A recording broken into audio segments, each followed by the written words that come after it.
Hey guys, tonight we're doing something a little different. You're not battling aliens, surviving a medieval siege, or escaping a haunted amusement park. Nope. Tonight, you're waking up as a Victorian spinster, unmarried, underappreciated, and almost definitely freezing to death in your own bed. And just a heads up, you probably won't survive this. Not because of pirates or werewolves or anything exciting like that, but because your kidneys will eventually give out from all the corset compression. So, before you get comfortable, take a moment to like the video and subscribe, but only if you genuinely enjoy what I do here. And let me know in the comments what time it is where you're watching this, and what city you're tuning in from. Always fun to see if anyone else is up past midnight questioning their life choices. Now, dim the lights, maybe turn on a fan for that soft background hum, and let's ease into tonight's journey together.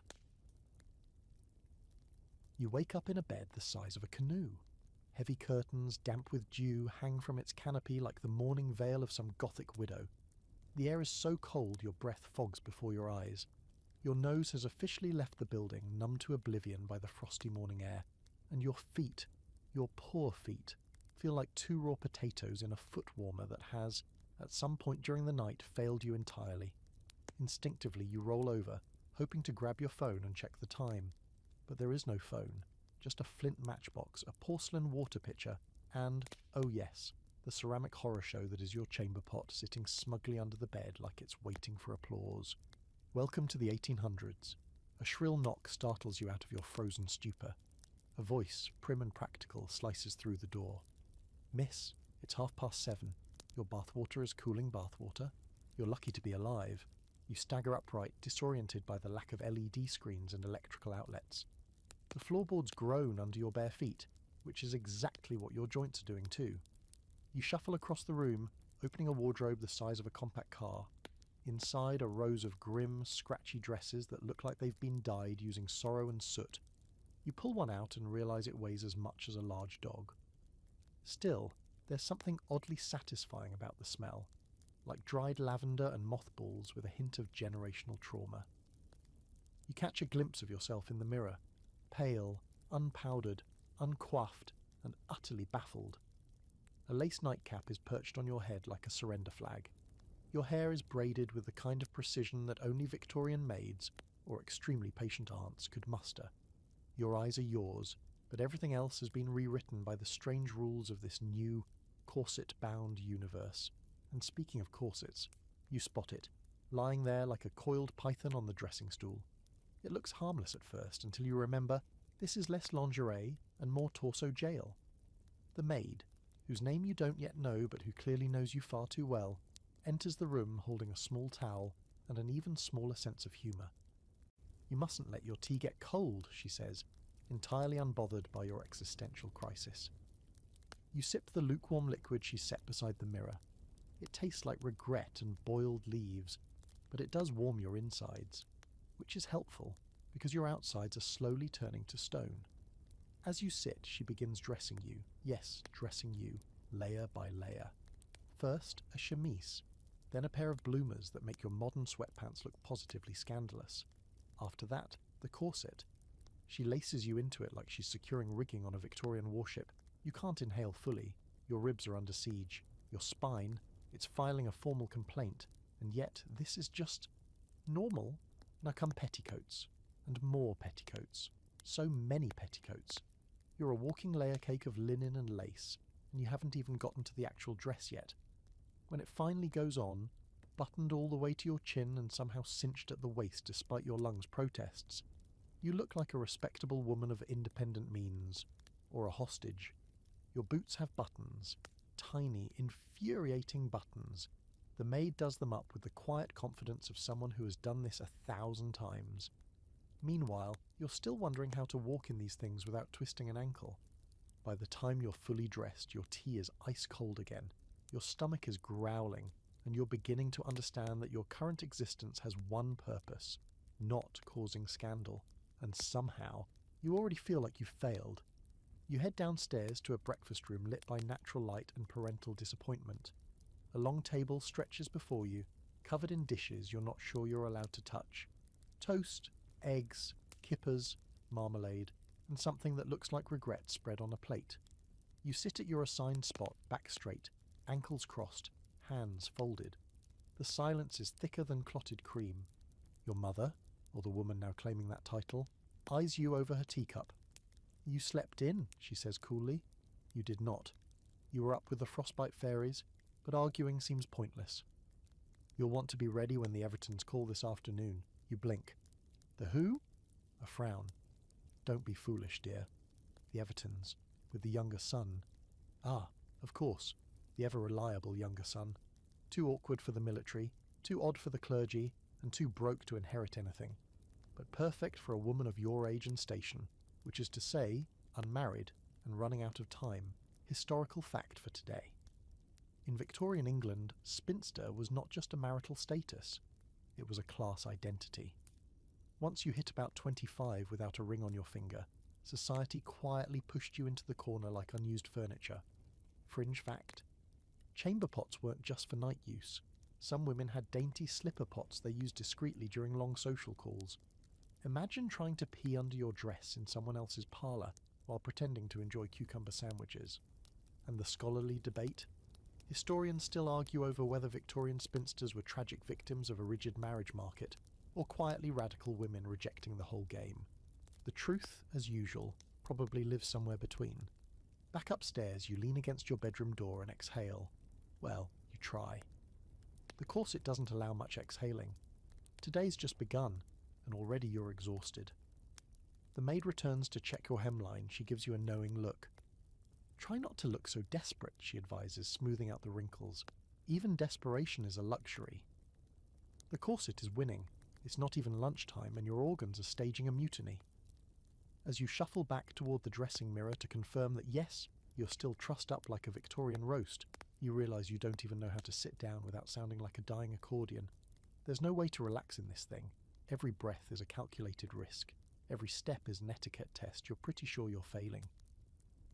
The maid has vanished, but her presence lingers in the air like starch and judgment. You eye yourself in the mirror. Someone has done impressive work with your hair. Tight braids pinned into a halo around your head. No loose strands, no personality. Your dress is a sturdy brown wool, high-necked and buttoned so tightly your clavicles feel like they're being held hostage. The corset peeks through at the collar, a whisper of lace saying, "You'll never take a full breath again." You try to walk across the room and immediately feel the sway of the petticoats, like someone tied throw pillows around your legs. Sitting requires choreography. Perch on the edge, spine rigid, ankles delicately tucked.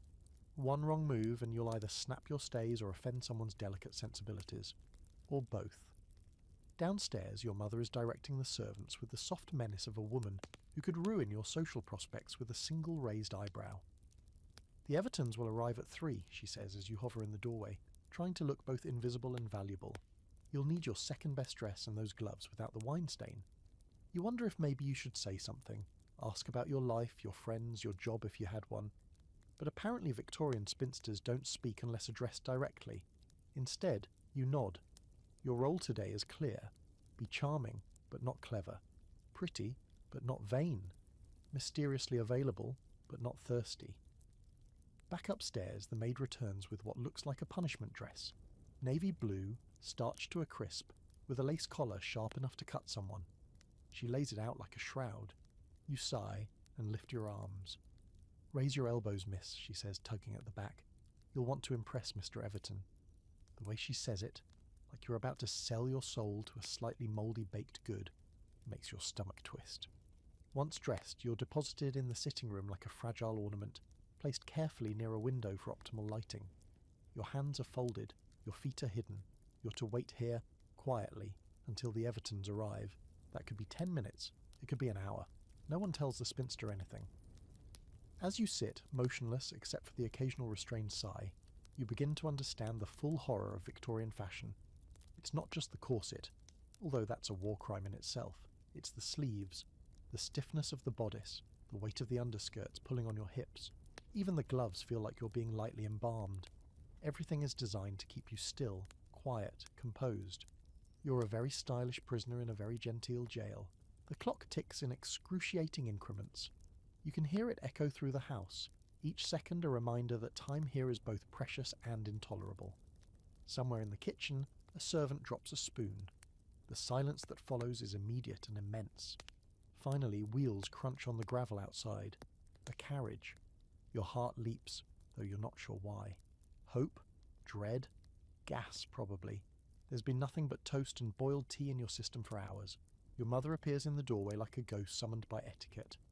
"Smile, dear," she murmurs, "but not too much." And then they're in the room. Mr. Everton the elder is polite, rotund, and smells faintly of brandy and self-satisfaction. His son, presumably the prize being dangled before you, is tallish, pale, and slightly damp-looking, as though he's been caught in a drizzle of sherry and disapproval. His hair is parted with surgical precision. His eyes flick to yours and then quickly away, as if the sight of a woman not yet married to him is simply too much. You stand to greet them, balancing delicately on your two small boots. A slight curtsy, a murmured pleasantry. The younger Mr. Everton offers you a nod that might be a smile if you squint and lower your standards. Polite conversation begins. It is not a thrilling affair. "What are your hobbies?" he asks, eyes fixed somewhere near your shoulder. You're tempted to say, tolerating oppressive patriarchy, but instead you answer, needlework and reading, which is apparently both acceptable and deeply uninspiring. "Ah, yes, reading is pleasant." He offers a tight-lipped smile, the kind a man gives when he's just remembered he left his dog outside during a storm. Tea is served, and you manage to pour without incident. You hand him a cup, and he takes it like you're passing a live bird.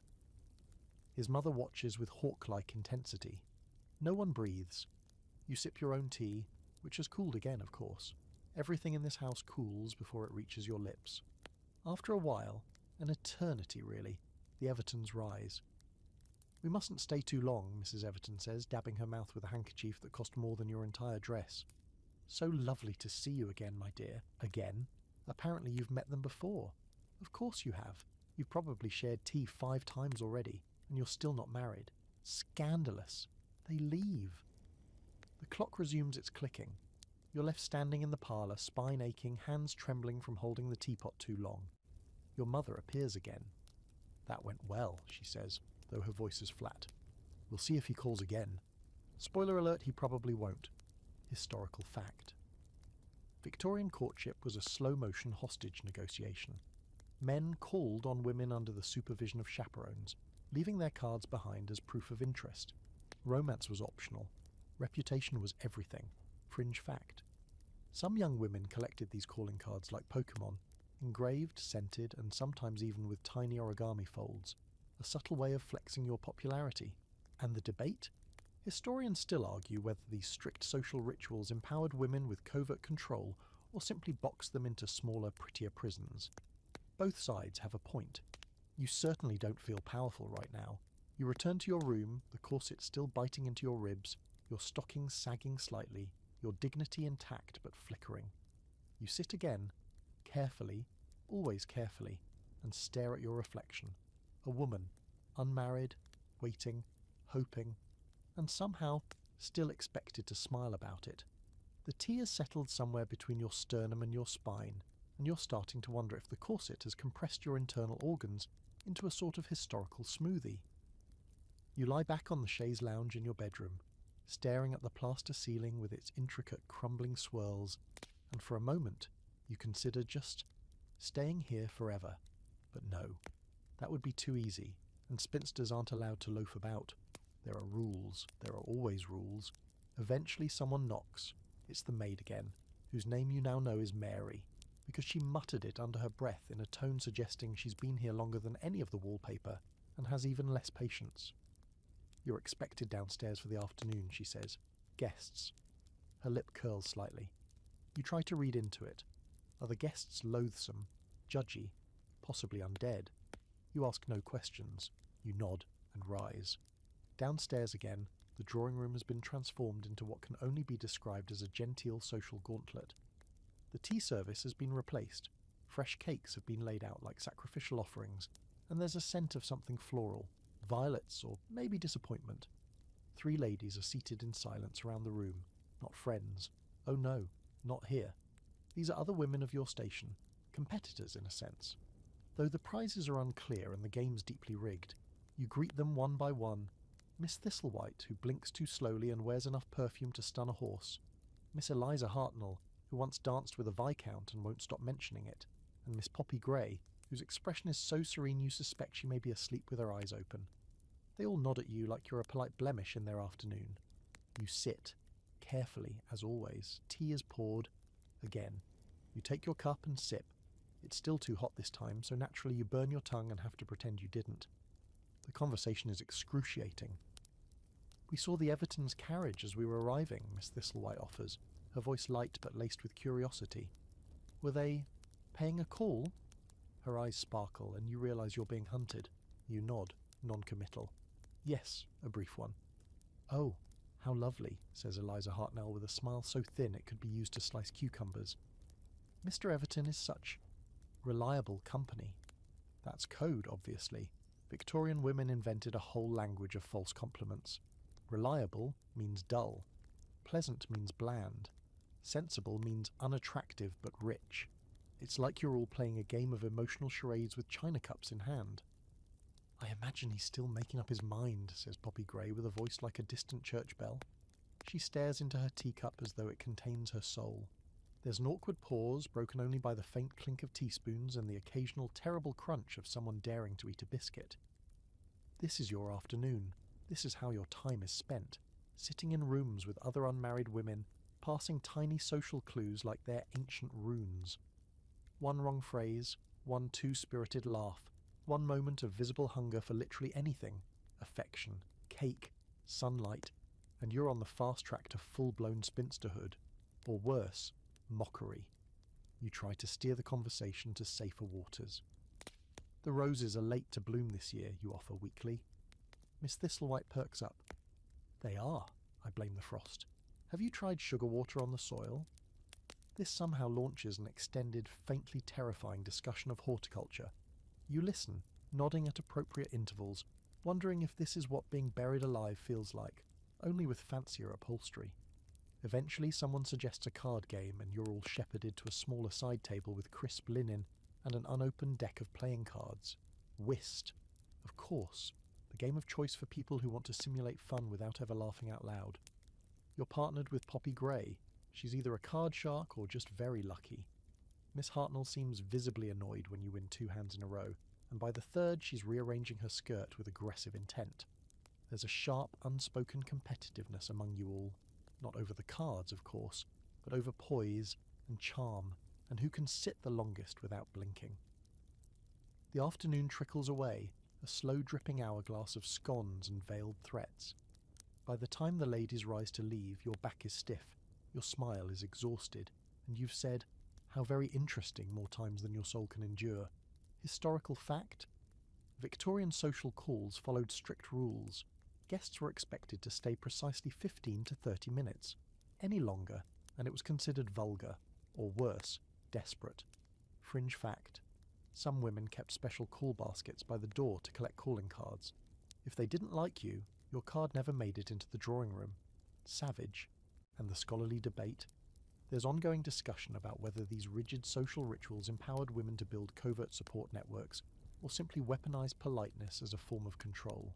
Again, probably both, especially when you consider how many women ended up writing quietly scathing novels afterward. By the time the last hat is collected and the final farewell is murmured, you're utterly drained. You retreat back upstairs and let Mary unfasten the dress and loosen your corset, just enough to breathe without seeing stars. You flop backward onto the bed in your chemise and bloomers, limbs akimbo, corset askew, hairpins littering the pillow like fallen soldiers.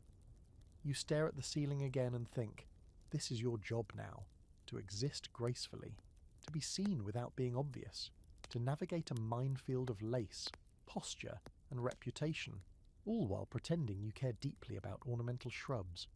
You begin to wonder how any of these women make it to 30 with their sanity intact. Or maybe they don't. Maybe the real mystery isn't why so many spinsters ended up living alone with cats. It's how they made it that far without setting their drawing rooms on fire. There is no such thing as a quiet afternoon in Victorian society. Even silence has weight here, an expectation humming just below the surface, a pressure to be elegantly poised while doing nothing of measurable value. You're beginning to understand that every moment you're not actively ruining your chances of marriage is a triumph. A low bar, but one you're now forced to celebrate. After the guests leave and your stays are loosened, only slightly of course, you're escorted to the small salon where unmarried ladies are expected to spend their afternoons in that delicate limbo between productivity and paralysis. It's not enough to just exist. You must appear industrious, graceful, modest, and somehow slightly ethereal, while also silently screaming inside your skull. Your mother enters briefly to nod her approval at the sight of you with a bit of embroidery in your lap. Then she vanishes again, likely to write letters or plot dowries or meditate on your failures. You have no idea. All you know is that the minute you're alone, you stare down at the cloth and realise you have absolutely no idea how to embroider anything. You jab the needle into the hoop with something approximating effort. It's supposed to be a floral motif, maybe a daisy. It looks more like an amoeba having a midlife crisis. You sigh and try to make the next stitch more graceful, but the thread snags. The tiny design, intended to reflect your patience and virtue, now resembles a crime scene. Mary passes by the open door and glances in, her face unreadable. You get the sense she knows you've never embroidered a day in your life. Honestly, she might be judging your stitch technique from the hallway. You press on anyway, poking at the fabric while thinking dark, rebellious thoughts. The clock ticks, again and again and again. Time has flattened into an endless loop of social performance. Occasionally you pause and look out the window at the garden. The ivy's creeping along the stone wall in that slow, indifferent way nature has when it's not trying to marry rich. Eventually a visitor arrives. Not for you, of course, but for your mother, an older gentleman with elaborate sideburns and the kind of cane that's more about status than walking. You don't catch his name, but you're made to join them for tea anyway. Apparently your presence is required, because seeing you might spark interest. You are, in essence, ornamental bait. You sit quietly at the edge of the conversation, smiling like a wax figure. They discuss weather, political happenings, in code, and, inevitably, the disappointing behaviour of someone's niece. You aren't invited to offer opinions, but when you do murmur something polite about the paper shortage affecting bookbinders, the man frowns slightly. Curious thing for a young lady to know, he says, sipping tea. Are you fond of literature? You nod, carefully. Yes, quite. He smiles, but not kindly. Best not to read too much. Can make a girl melancholy, or worse, too clever. Ah, there it is. The friendly reminder that intelligence in women is a risky currency. Spend too much of it, and no man wants to marry you. You're supposed to be witty, but not intellectual. Entertaining, but not opinionated. You're the 1800s equivalent of a decorative throw pillow, visibly charming, but never actually used. After he leaves, your mother offers you a glance as sharp as the silver butter knife on the tea tray. You must be careful, she says quietly. Men don't want to be challenged. Of course not. That would be exhausting for them. Later that evening, after supper, which is dry chicken, root vegetables and more silence, you're instructed to set up the card table. This time it's just family. Your mother, one of your married sisters visiting with her brood of sullen children, and your unmarried cousin Harriet, who is at least 30 and looks like she's already halfway to sainthood just from tolerating life this long. You sit beside Harriet and whisper, "Is it always like this?" She glances at you, then returns to her cards. "No," she says. "Sometimes it's worse." The game is dull. The children are banished early, having made too much noise chewing. You play 2 rounds of a game called speculation that involves pretending to care deeply about imaginary currency. The air is thick with passive aggression. Your sister casually mentions how lucky she was to marry young, with a smirk in your direction. Your mother nods, clearly in agreement. You wonder if anyone in this room has had a sincere moment of joy in the last decade. As the evening winds down, your cousin leans in.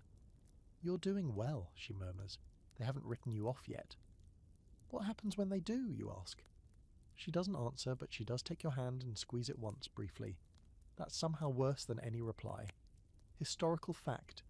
In the Victorian era, unmarried women were often relegated to family duties, caretakers for aging parents or assistants to married siblings. It was the polite version of being shelved. Fringe fact. Some upper-class families actually had spinster rooms, smaller, colder bedrooms where the unmarried daughters were quietly stored, like sentimental china. And the scholarly debate? There's real contention over whether the spinster status was truly a failure by societal standards or a form of accidental liberation. Sure, these women were denied the full privileges of wifehood, but some also gained privacy, autonomy, and time. Whether it was worth it, still up for discussion. Back in your room, Mary begins undoing your dress, her fingers swift and impersonal. The corset unlaces with a sound like someone exhaling after years underwater. Your ribs expand gratefully. Your skin has faint indentations where the boning pressed all day. You sit on the bed, hair unpinned and falling like a curtain over one eye, and for a moment you just exist. Not perform, not smile, not court or flirt or embroider. You breathe, slow and full. Maybe this is what freedom feels like now, 23 seconds at night when no one's watching. It starts with a sneeze. Not yours, oddly enough, but from someone outside your window, an overworked gardener, you assume, judging by the grumble that follows. You're curled beneath 2 heavy quilts, wrapped in flannel and existential despair, but even the sneeze is a reminder that morning has come. Again. You pull the covers over your face, but there's no hiding in Victorian England, especially not for a spinster. Mary's already bustling around your room, opening the curtains as if sunlight is morally superior to shadows. It probably is here. She doesn't ask if you slept well because the answer doesn't matter. You're awake. That's the baseline requirement for the day. Everything else is icing, or rather, a dry biscuit with no butter. You've got your work laid out for today, she says, setting a basket of embroidery and thread beside your chair like a warden delivering prison tools. Lady Ingram is sending her daughter over this afternoon, best not be idle. Right. Social performance continues, even when no men are involved, especially then. Other women, married, younger, richer, sadder, are your most important audience and your fiercest competition. And today, apparently, you're expected to impress someone whose entire identity is Lady Ingram's daughter. Fantastic. After dressing, another round of linen layers and self-denial, you settle by the window with your embroidery hoop. Your daisy-turned amoeba from yesterday has been discreetly adjusted by Mary overnight. It now resembles a flower. You suspect she fixed it for the sake of the household's dignity, not your own. You begin stabbing at the fabric again, trying to look productive while your mind drifts. The sky outside is soft and grey. A pair of blackbirds squabble in the hedge.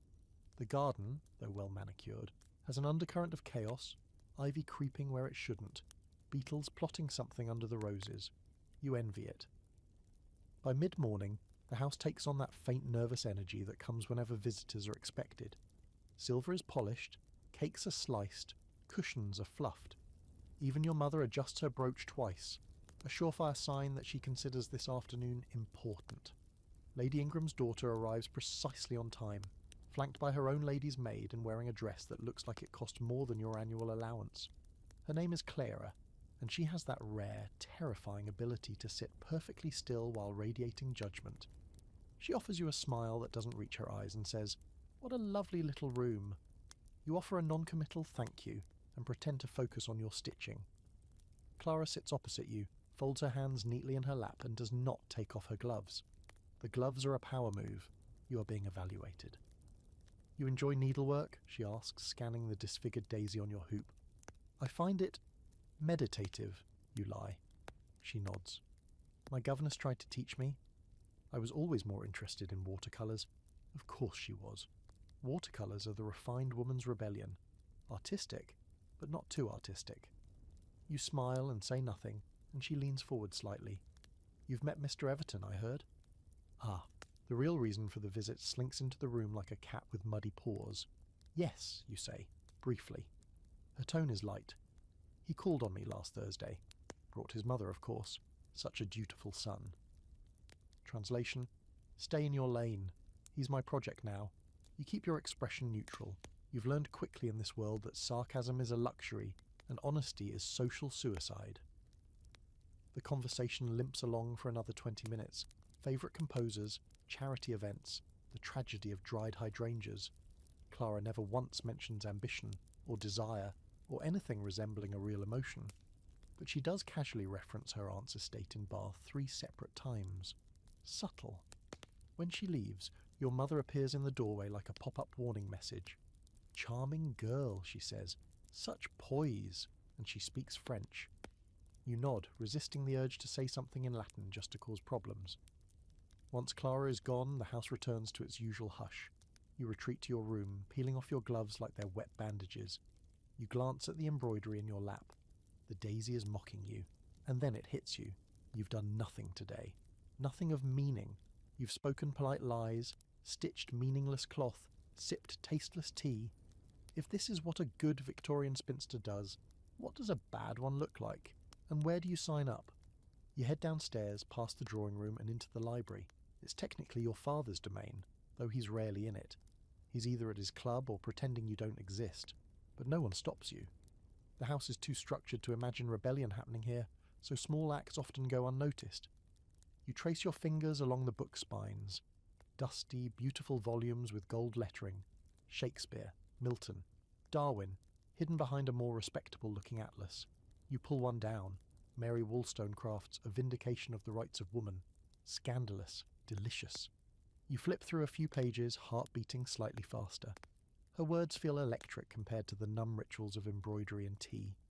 You read until your eyes ache, then tuck the book behind a thick hymnal just in case. If you're going to go rogue, you're going to do it in installments. Historical fact.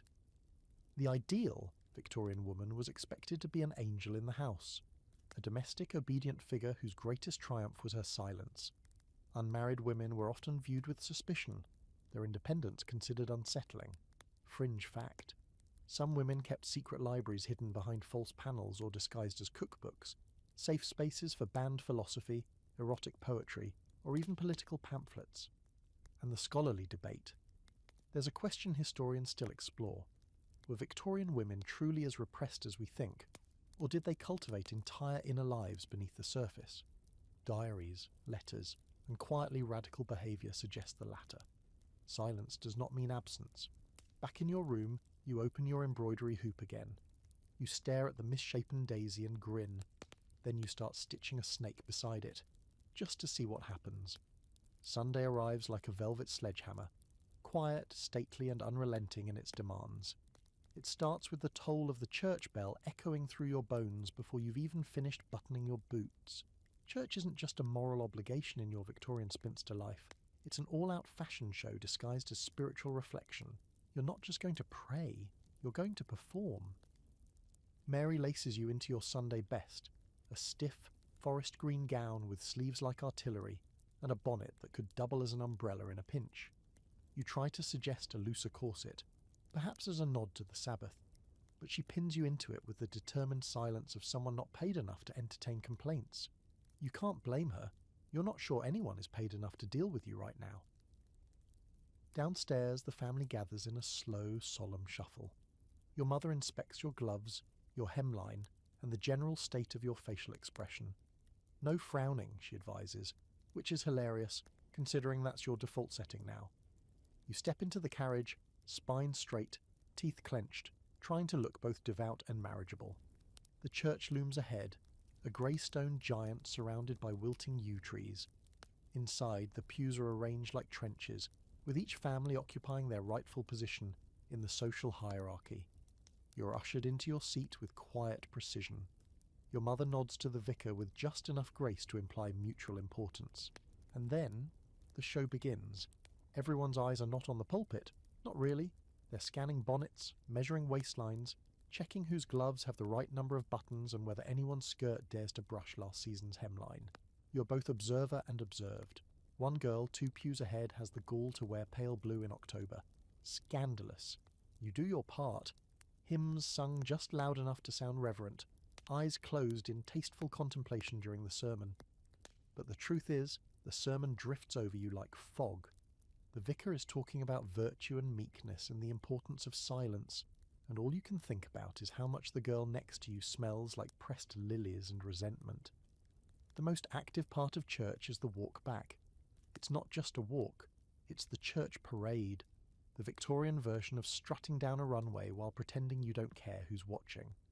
Which is difficult when literally everyone is watching. Your family exits the church in full formation. You, unmarried and therefore mysterious, are positioned just behind your mother and in front of the married cousin with unfortunate facial hair. Strategic placement. You stroll slowly down the lane, arms looped delicately with your sisters, chin high, pace measured. The gravel crunches beneath your boots with the finality of a gavel. Ahead of you, a few gentlemen tip their hats. One smiles. Not at you, of course, at the woman beside you. Still, It counts. Maybe. At the far end of the lane, you spot him. Mr. Pudding Face.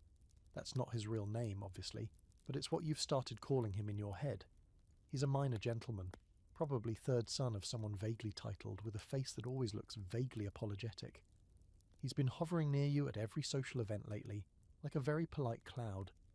He approaches, hat already in hand. "Miss," he says, with a bow so deep you worry he might topple forward. "Lovely service today." "Indeed," you reply, hands clenched around your prayer book. "Fine weather for October," he adds, though it's clearly about to rain. "Yes," you say, your voice the perfect blend of polite disinterest and strategic warmth. There's a pause. You see it in his eyes, that flicker of social calculation. This could be the moment. A walk, a visit, a conversation about the quality of the hymns. He opens his mouth, and then your mother appears, smiling too widely. "Mr. Elcombe," she says, so that's his name. "Do join us for luncheon, won't you?" He blinks. Oh, thank you, ma'am. That would be most kind." And suddenly you're walking back to the house with Mr. Elcombe 3 paces behind, like an overcooked ghost. You hear him attempt to converse with your sister, then with your cousin, and finally, awkwardly, with you. "I noticed you prefer the alto part in the hymns," he says. "Very unique." You smile tightly. "Thank you. I've been told it's a sin." He chuckles, then stops, unsure if you're joking. You're not even sure anymore. Back at the house, luncheon is served with ceremony and slightly overcooked lamb. Mr. Elcombe tries to make conversation about something he read in the Times, but your mother deftly pivots it to the state of the garden. You remain mostly silent, offering occasional insights about the weather and the shape of the bread rolls. You are, once again, an extra in your own life. After the meal, Mr. Elcombe asks timidly if he might walk the garden with you. Your mother gives you the world's most subtle nod, which in Victorian mother terms is like blasting an air horn that says, "Say yes." You walk slowly along the hedgerow, avoiding puddles and deeper topics. "I've always liked yew trees," he says. "Morbid," you reply. He hesitates. "Pardon?" "They're associated with graveyards," you say. "Symbol of death and eternal life." Another silence. You've done it again. Said too much. Been too strange. You smile to soften it, but the moment has passed. Still he doesn't leave. He even smiles a little. "You read a lot, don't you?" he asks. "Yes." "That's rather interesting." It's the most sincere thing he's said all day. You both stand there in silence, listening to the wind rustle the ivy. Maybe he's not so bad. Maybe he's just as trapped as you are, bumbling through this rigid ballet of courtship with no real choreography. Historical fact. Sunday walks after church were a key part of Victorian courtship. They allowed for minimal chaperoned interaction, a sanctioned opportunity for awkward flirtation under the guise of fresh air. Fringe fact. Some Victorian women were known to sew secret pockets into their skirts where they kept pressed flowers from these walks, each one labelled with a name, date, and potential level of interest. The romantic version of Excel. And the scholarly debate? Some argue that the church walk reinforced restrictive gender roles, while others believe it offered one of the few acceptable arenas for women to exercise subtle agency. Reading between the lines, literally, was an essential skill. As you return to the house, Mr. Elcombe thanks you and bows once again, as if you've done him some great favour. And in a way you have. You didn't run, you didn't insult him, you even talked about trees. You are the very picture of modest Victorian charm, and for a brief moment you almost believe it. Back in your room, the corset comes off, and so does the smile. You stretch your arms and breathe fully for the first time all day. Maybe next Sunday you'll accidentally get consumption and avoid the whole affair. You don't mean to, but you think about him again the next morning while you're brushing your hair. 100 strokes, as expected, though it feels less like grooming and more like a soft form of penance. Mr. Elcombe, with his pudding face and nervous cough, has officially made it into your morning thoughts. Congratulations, sir. The bar is low, but you've tripped over it gently. Mary enters, arms full of fresh linen and already annoyed by something that is definitely not your fault, but will soon become your problem. "He sent flowers," she says flatly, nodding toward your writing desk. You follow her gaze and spot them. A modest bouquet of late autumn blooms in a chipped porcelain jug, a few half-wilted roses, some sprigs of greenery, one carnation trying its best. There's no card, but it doesn't need one. He's the only man in your orbit remotely brave enough, or bored enough, to try this hard. Mary mutters something about wasting water on weeds with delusions of grandeur and leaves, banging the door just hard enough to make a point. You walk over to the desk and stare at the bouquet. It's earnest, ugly, kind of sweet. You sit down, pull the jug closer, and stare into the awkward little arrangement like it might blink first. Later you take your embroidery, still Daisy adjacent, and retreat to the drawing room where your mother is conducting a miniature war over the week's social calendar. Invitations, RSVPs, quiet strategic rejections. It's all unfolding in low tones and raised eyebrows. You catch snippets as you pass. Mrs. Carraway's daughter is returning from Brighton, with an accent unfortunately. Lord Brentwell is looking for a governess, not a wife. Lady Penworth claims to be not accepting guests.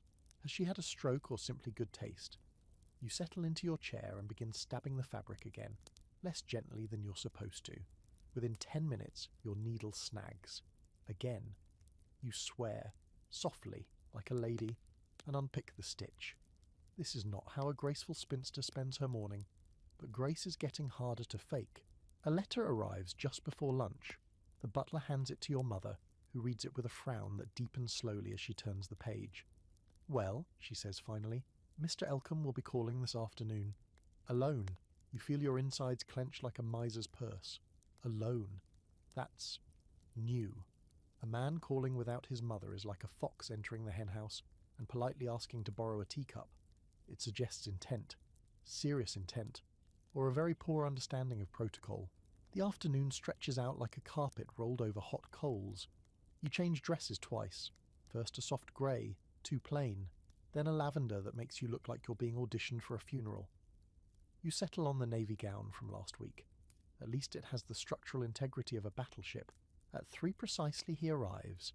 Mr. Elcombe is wearing gloves that are slightly too large, a hat he doesn't quite know how to carry, and an expression like someone who's just swallowed a truth too large to chew. He bows. You curtsy. The dance begins. You're sent to the smaller parlour, chaperoned of course. Your cousin Harriet planted in the corner with her tatting, pretending not to listen. Mr. Elcombe takes a seat opposite you, hands folded, eyes fixed somewhere near your shoes. He clears his throat. "Miss," he says, "I wish to speak to you privately. If I may." You nod? Barely. Well, he swallows. "That is, I've enjoyed our acquaintance." You resist the urge to say, "We've spoken 4 times. Instead, you smile. A trained, modest smile that says, "Please continue this farce. I'm too exhausted to stop you." "I find you intelligent," he says, as if it's an accusation. "An agreeable company." You blink. That's it? That's the sales pitch? "And I was wondering," he continues, "if you might allow me to continue calling more regularly, with purpose." Ah, there it is. The pre-proposal stage. The Victorian version of "Can I put you in my top 8? You could say yes. You could nod, politely, and let the machinery of engagement begin grinding to life. He's respectable. He's breathing. He sent flowers. That's practically passion in this century. But something in you balks. You glance over at Harriet. She's pretending to count stitches, but her needle is frozen mid-air. You look back at Mr. Elcombe and hear yourself say very softly, "Might I ask something first?" He blinks. "Of course. Do you like me? Or do you like that I'm the only woman in town who hasn't laughed at your necktie?" His ears go pink. I beg your pardon?" You immediately regret the question. It was too sharp, too modern, too you, but it's out now, hanging in the room like a damp sock. "I only mean," you add quickly, "that I'm flattered. But if this is only a matter of convenience..." He straightens in his chair. "Miss, I assure you, I find you genuinely interesting." There's that word again. Interesting. The word men use when they don't quite know what you are, only that you've complicated their plans. You let a beat pass, then say, "Then yes, you may continue calling." His face splits into a relieved smile. He bows again, overly formal. "Thank you. I shall look forward to it." He leaves soon after. Harriet still hasn't moved. "You could do worse," she says once the door closes behind him. "I could do better," you reply. She smiles, just barely. "Maybe. But not round here. Historical fact. Victorian courtship was a complex, multi-tiered process. Calling with purpose meant a man was signalling serious interest, often under family supervision and with reputations at stake. Fringe fact: some women kept secret suitor diaries where they rated each caller in coded language. You suspect you'd give Mr. Elcombe a solid 5.5 unremarkable tolerable hat. And the scholarly debate? Some researchers argue that these courtship rituals gave women subtle power. They could delay, redirect, even decline, albeit within strict social limits. Others argue it was simply a well-decorated trap. Your current view? A bit of both, and none of it especially romantic. That night in the privacy of your bedroom you tuck the letter he brought, short, stiff, overly polite, into the drawer beside your secret book.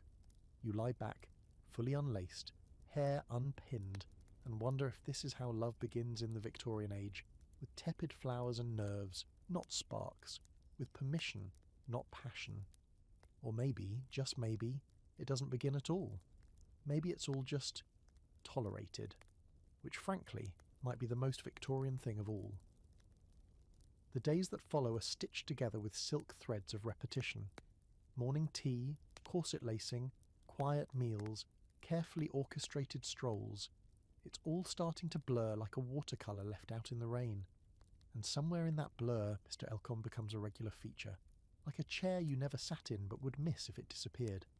He doesn't say anything particularly interesting, and yet he always arrives with such careful politeness that you almost feel obligated to root for him, like a character in a novel who hasn't done much yet but has strong protagonist energy. He brings books now, titles selected with the cautious precision of someone trying not to offend. Moral tales, travel diaries, even a botanical guide. You flip through them with the detached courtesy of someone waiting for better literature, or possibly a secret message between the pages. But no, he's just that literal, and maybe that sincere.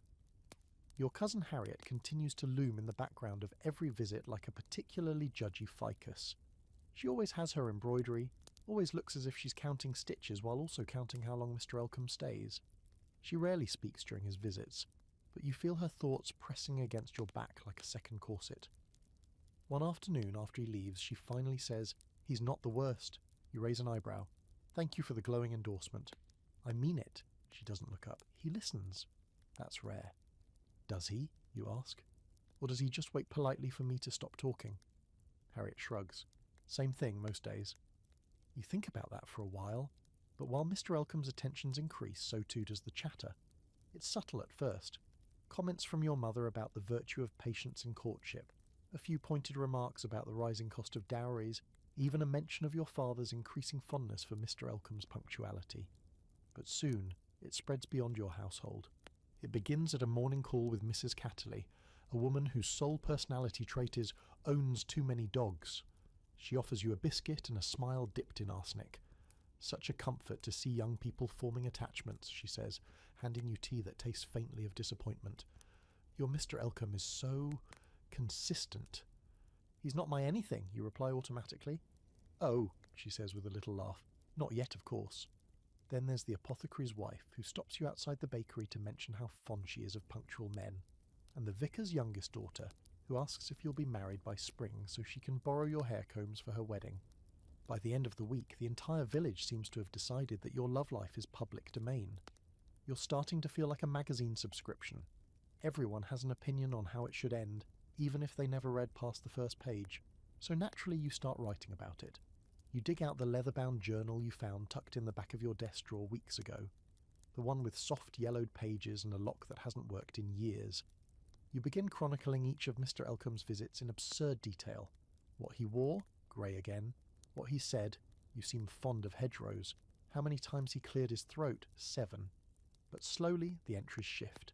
You start recording the things you don't say out loud, the things no one would expect from a spinster. Like the fact that you sometimes wish he'd just say something stupid and sincere, instead of hiding behind polite silences. Or that you wonder if you even want to marry anyone, ever, or if you'd be happier living in a drafty house with too many cats and an illegal printing press. Or that sometimes you dream of walking out of church in a bright red dress and laughing loudly in the middle of the procession, just to watch people's faces crack. Your journal becomes your best friend, your co-conspirator, your rebellion, written in cursive. You write late into the night, under candlelight, long after Mary has muttered something about eye strain and gone off to sleep. The ink smudges on your fingers.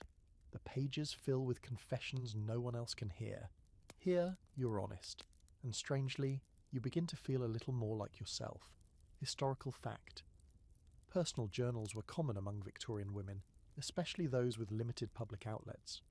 For some, they were a lifeline, places to explore politics, desire, rage, and even dreams of escape. Fringe fact. A few spinster diaries discovered posthumously contained surprisingly rebellious entries, lists of secret crushes, political rants, even imagined dialogues with fictional lovers. Victorian fan fiction, basically. And the scholarly debate? There's still discussion about whether these personal writings were meant to be private forever, or whether some women secretly hoped to be read. Maybe not in life, but in legacy. Perhaps these journals were both escape and evidence. Your journal becomes a place of power. It doesn't matter that the village whispers about you and Mr. Elcombe. It doesn't even matter that your mother has started discussing lace options just in case. Because in your little book, you're not a woman waiting to be chosen. You're the narrator, the playwright, the architect of your own absurd little world, and yet there's still something unfinished about it all. One morning, you wake early, too early, and sneak downstairs while the house still sleeps. You creep into the drawing room, past the cold fireplace and the velvet settee, and open the drawer where your mother keeps the calling cards. Dozens of them, tucked in neat little stacks. You flip through until you find Mr. Elcombe's. It's cream-coloured, with his name embossed in slightly trembling gold ink. Mr. Geoffrey Elcombe, second son. That's it. No titles, no flourishes, just a name, floating in space. You run your thumb along the edge of the card. It's ordinary, plain, like him, and yet you slip it into your pocket. Because deep down you don't know yet if he's just another suitor to be survived, or if he's something else entirely. Someone who sees you, or someone who never really looked. Either way, you're writing the next part yourself. The week opens with a letter. Not from Mr. Elcombe. He's taken to delivering his intentions in person now, one polite compliment at a time. But from your older brother, the golden boy of the family, currently enjoying the kind of career that involves horseback riding, cigar smoking, and absolutely no consequences. The envelope arrives mid-morning, thick with self-importance, and your mother reads it aloud as though reciting scripture. "Dearest family," she begins, her voice syrupy with pride, "I trust this letter finds you all in health and excellent spirits. My business in Manchester is progressing nicely, and I look forward to returning home in time for the harvest ball. You tune her out after that. Your brother is always doing well. He could fall into a peat bog and come out with a title and a land grant. He has never had to embroider anything or walk carefully, so his petticoats don't whisper of impropriety. He is, in the grand ledger of Victorian life, marked success, simply by virtue of being born with the right set of expectations. But the letter sets something off. Your mother's mood shifts from pleasant dictatorship to full royal proclamation. She begins reorganizing the household schedule, redeploying the good silver, and casually reminding everyone that you're 24 and the harvest ball is not just a party, it's an opportunity, a battlefield in lace gloves. I do think, she muses aloud, that if you wear the rose-coloured gown and do something with your hair for once, you might make a better impression this year. You raise an eyebrow. Better than what? She smiles too tight. Better than last year, darling. Which is rich, considering last year you were paired off with a young man who drank too much brandy and tried to compliment your collarbone before vomiting in the gardenias. Apparently that was still your fault, but this year you're older, sharper, and far more dangerous, if only because you've realised just how rigged the game is. Still, you say nothing. You let her plan your week, fittings, alterations, practice dances in the hallway with your younger cousin, who steps on your toes and laughs every time, and endless reminders to smile with restraint. You nod along, playing the part. Inside, however, your thoughts are elsewhere, on the small things you now notice, how your brothers inherited land and funds while you inherited expectations, how your opinions, though quietly brilliant, are still considered spirited at best and troublesome at worst. It becomes clear one evening when your father calls you into the study. This rarely happens.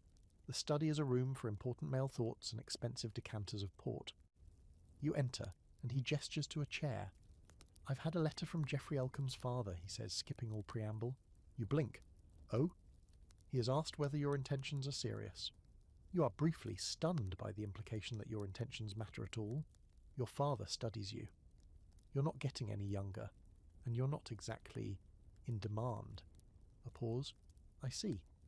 No dowry has been mentioned yet, he adds, as if that softens the blow. But these things are best settled early. You wouldn't want to waste anyone's time. You almost ask whose time is being wasted. Yours, which has been occupied with ribbons and marriage markets since you were 15?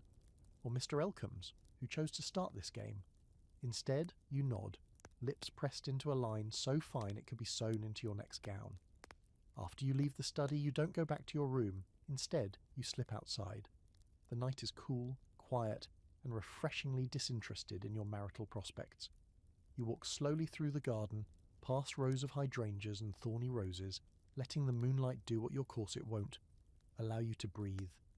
You find yourself at the edge of the orchard, near the family mausoleum. Victorian property comes with the weirdest accessories, and sit on a stone bench that's colder than your mother's compliments. You think about the future, not in the grand romantic way you used to when you imagined scandalous love letters and poetic suitors. No, this is more logistical. A mental list of options. Option 1, marry Mr. Elcombe. You'd probably be tolerated, maybe even gently liked.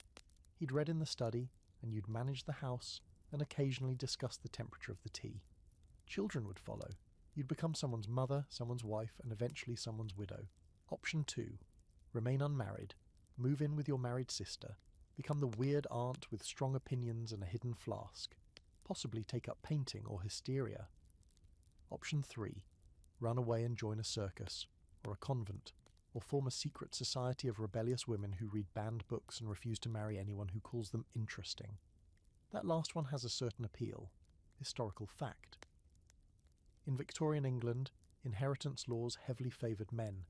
Even women of wealth rarely controlled their own property after marriage, unless special legal arrangements were made. Most women passed from their father's household to their husband's without ever holding true autonomy. Fringe fact.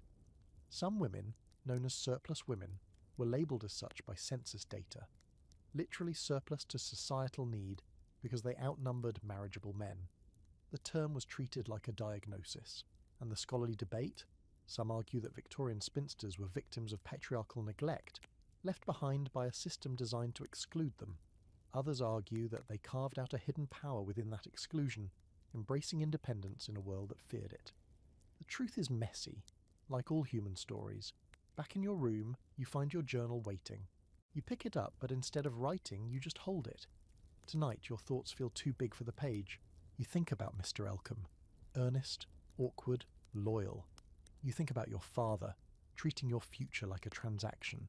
You think about the harvest ball, your dress, the possibility of more whispered judgments. But mostly, you think about how unfair it all is, and how no one ever admits that aloud. You exhale, steady yourself, and whisper into the silence. Maybe I'll ruin everything just to see what happens. And for the first time in days, you smile. The invitation arrives on stiff ivory cardstock, hand-delivered by a footman who looks far too proud of himself for carrying a rectangle with calligraphy on it. Your mother reads it aloud with the reverence usually reserved for royal decrees or winning lottery tickets. Ladies' luncheon in honour of Miss Arabella Grange, hosted by Lady Effington, she recites, holding the card like it's edged in diamonds. You, still halfway through a very uninspired slice of toast, suppress a sigh. Luncheon, she repeats, as if the word might suddenly change your life. With Lady Effington. You must go. It's a rare invitation, and Miss Grange is fresh from the continent. She may know people. Know people is code for might help you marry up. But you don't argue. You nod, like a well-trained governess's pony, and agree to attend the gathering where conversation will likely be measured in teaspoons and the air thick with powdered ambition. You're dressed in a dove-grey muslin by late morning, boots buffed, gloves lightly perfumed. Mary pins your hair into a severe bun that makes you look slightly more respectable and slightly less alive. You look in the mirror and see the spinster archetype in full form, composed, blandly pretty, discreetly intelligent. All the qualities that make you completely ignorable in a crowded room. Exactly the point. The carriage ride is quiet, bumpy and slightly nauseating, which sets the tone nicely. Lady Effington's house is enormous in the kind of way that makes you suspect no one's cleaned behind the curtains since the last monarch died. The luncheon is already underway when you arrive. and a small army of ladies occupies the drawing room like a brigade of perfumed soldiers waiting for their cue. You're announced with all the enthusiasm of a tax notice. Still, a few heads turn, some polite, some predatory. You're offered a seat beside a woman in violently ruffled lilac, and another whose feathers might be alive. Someone pours you tea before you can decline. The cup is too hot, the handle absurdly small, and you've already committed to smiling. There is no conversation, only carefully aligned sound. Miss Arabella Grange, the guest of honour, is introduced with ceremonial delight. She is delicate and lovely and painfully well-bred, with the kind of complexion that suggests she's never encountered wind, dust, or any form of human suffering. She speaks softly with precise little pauses like she was trained to be a musical instrument rather than a person. Her eyes flick to you once, just once, and that's it. You're dismissed. The rest of the table is a lesson in subtle combat. One woman speaks about her sister's recent engagement, and how the groom is only a baronet, but such a refined one. Another launches into a tale about a scandalous dance in Bath, involving a military officer and a pastry chef.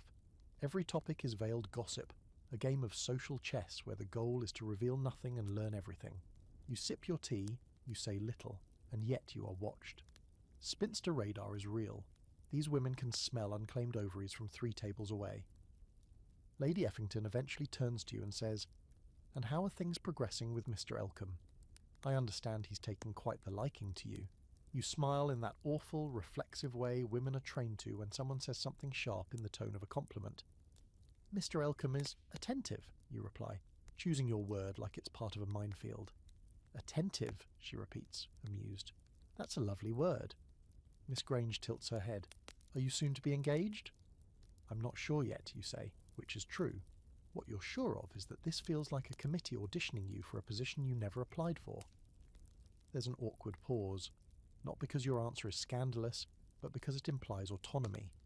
You were supposed to say, "God willing," or "if my parents approve," something that keeps you properly tethered. Instead, you've slipped the leash just slightly, and everyone noticed.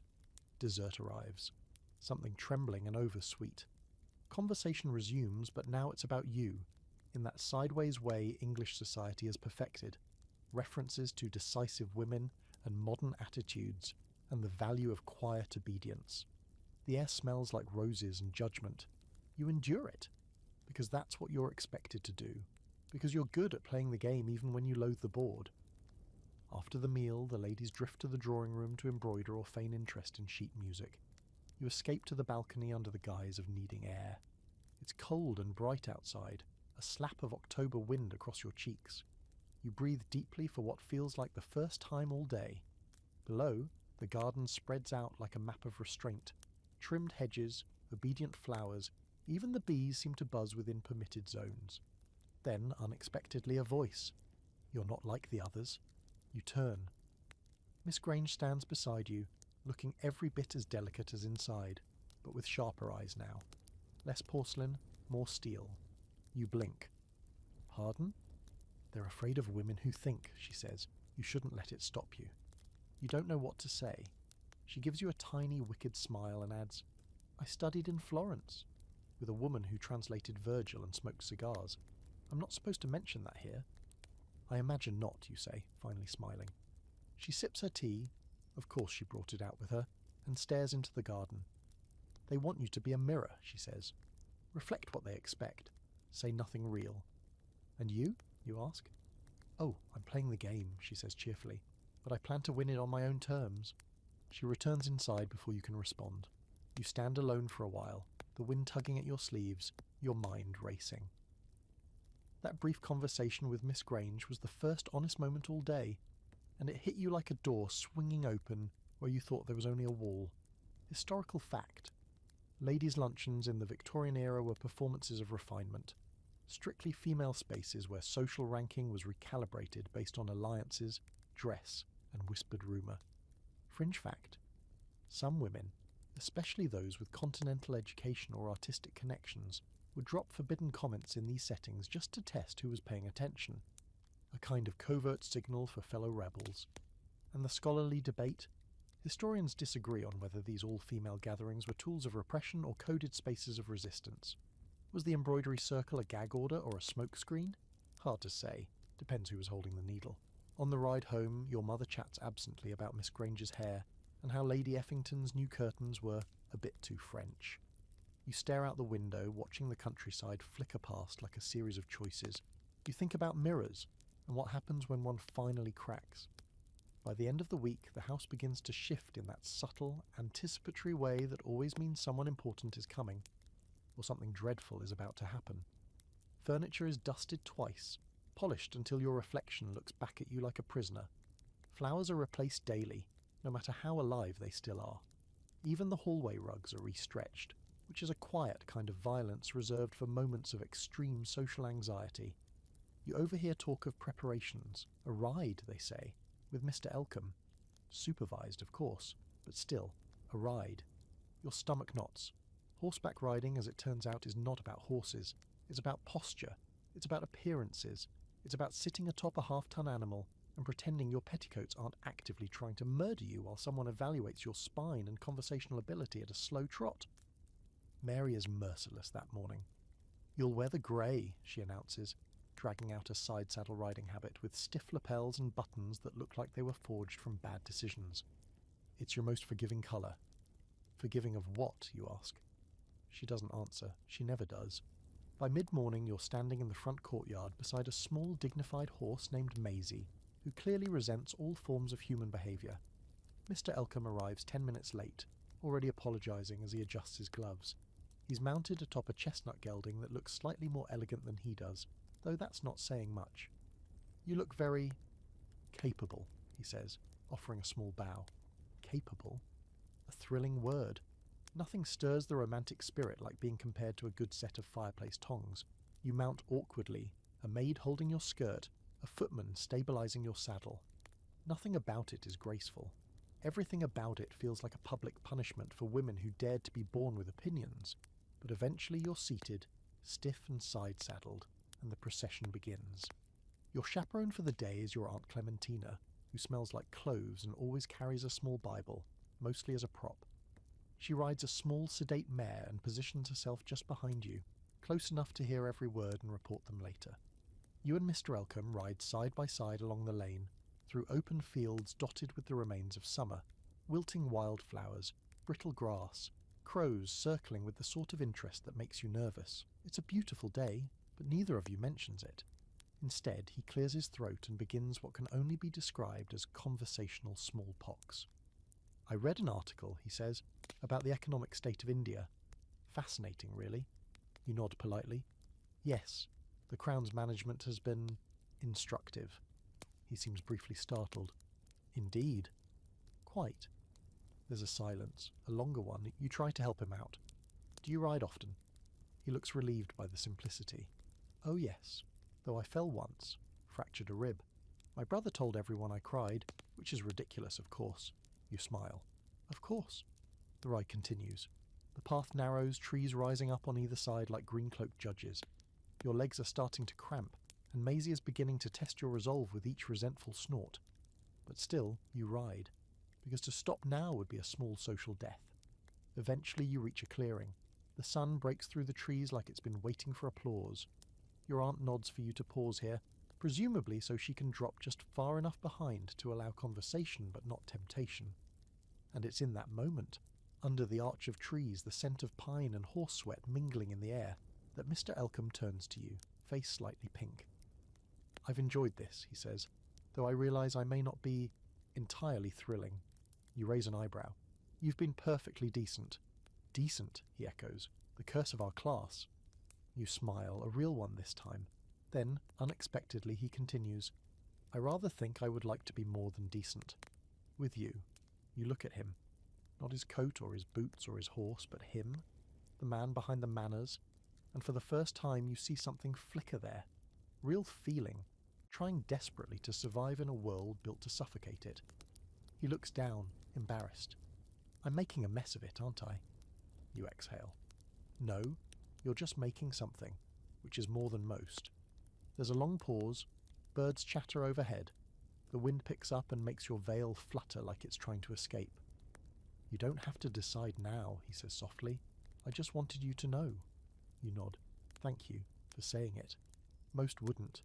And then, Mercifully, your aunt clucks her tongue and calls ahead, breaking the moment like a teacup dropped onto marble. You ride back in silence, but it's not empty anymore. It's full, like something important was said and neither of you knows what to do with it just yet. That evening, back in your room, you peel off the riding habit and soak your sore legs in lukewarm water, while Mary mutters about grass stains and poor posture. You don't care. You're still thinking about the clearing, the way he looked when he said more than decent. You wonder if anyone's ever said that to him before, if anyone ever let him be more. Historical fact. Side saddle riding was a social requirement for upper-class Victorian women, designed to protect modesty while silently screaming you don't get to move freely. It was difficult, dangerous, and entirely impractical. Fringe fact. Some rebellious women rode astride in secret, especially in the countryside or during early suffragist movements. They called it riding like a man, which mostly meant riding like someone who didn't want a hip injury. And the scholarly debate? Historians continue to argue over whether enforced riding etiquette was simply a metaphor for broader gender limitations, or if it served as a quiet arena where women could occasionally assert power through skill, daring, or sheer stubbornness. Back in bed, journal open in your lap, you write just one line. I don't know if I want to marry him, but I want to be the kind of woman who gets to choose. You stare at the sentence for a while, then underline it. Twice. You don't mean to speak Latin, it just slips out. Like a small, traitorous fish escaping a tidy net of social decorum. One moment, you're seated in the drawing room with your needlework and your passive silence, nodding along to a conversation about the weather and the cost of fresh figs in the market, and the next, you've translated an entire motto embroidered above the fireplace out loud, fluently. Virtues in arduis, you murmur, your eyes half-lidded with boredom. Virtue in hardship. Though given this wallpaper, I'd say patience is the more pressing virtue. There's a beat of absolute silence. Teacups hover mid-air. The air thickens like overcooked pudding. Then, slowly, every neck in the room turns toward you like flowers pivoting to face the sun, except there is no warmth in the gaze, only polite horror. Your mother blinks twice. Darling, she says through her teeth. How clever. You smile, because you can't unsay it and you sure as hell won't apologise. But the damage is done. You've crossed a line invisible to the naked eye, but carved deep into the bones of society. Latin is for men, for priests and scholars and the back rooms of dusty libraries. When a woman speaks Latin, especially without stumbling, without shame, it sends ripples through the calm little pond of domestic womanhood. And right now, you've cannonballed into the centre of it. Later, in the safety of your room, Mary sighs as she unlaces your corset. You shouldn't let them know what you know, she says, fingers working efficiently. They won't like it. I wasn't aware I needed to disguise literacy, you reply. Mary shrugs. You don't, unless you want to be liked. The next morning, you're not allowed near the front parlour. You've been reassigned to the small sitting room off the library, the one no one uses unless they're being punished or reading sentimental novels. There's a single sad fern in the corner and a chair that squeaks every time you shift. You sit there, banished with your embroidery and your brain. Your mother floats in eventually, her expression that tight-lipped version of parental affection that means you've embarrassed her just enough to warrant correction, but not enough to be disowned. Sweetheart, she says, sitting beside you, you must be more careful. With Latin? With everything, she replies. People are beginning to talk.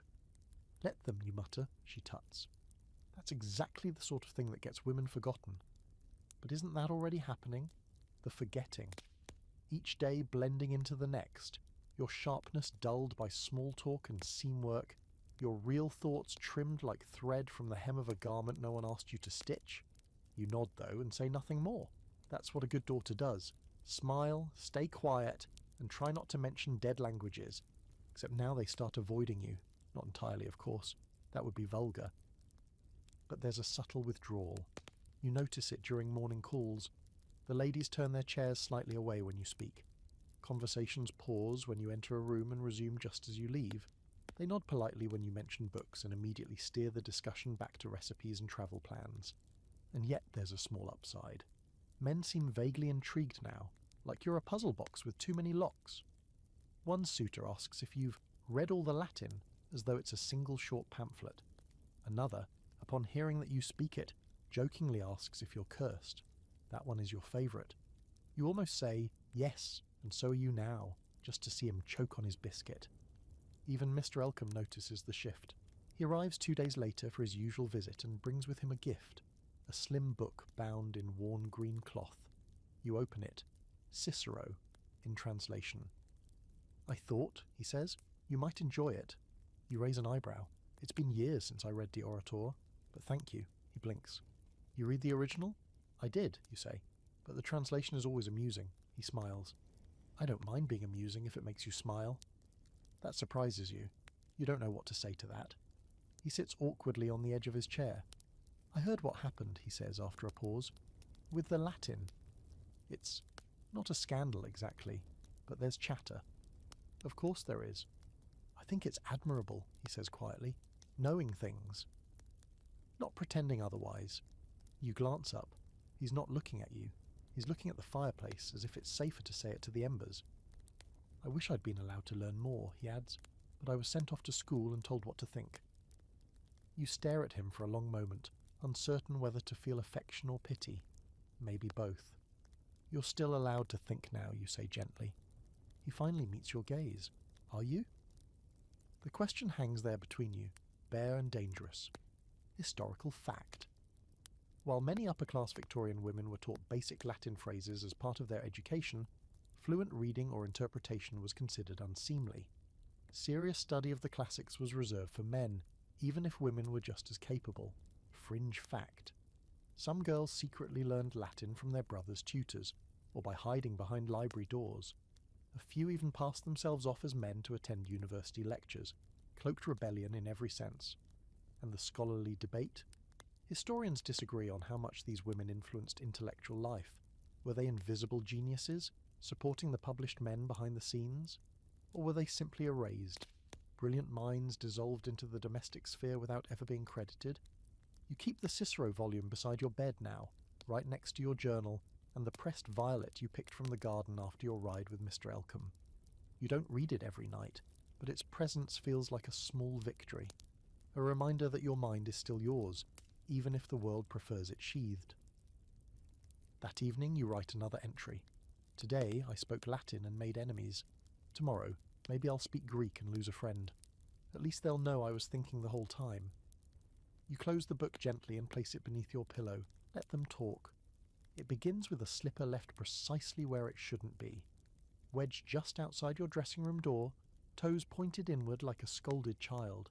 You stare at it for a moment, half asleep before realizing it's yours, and you most definitely did not leave it there.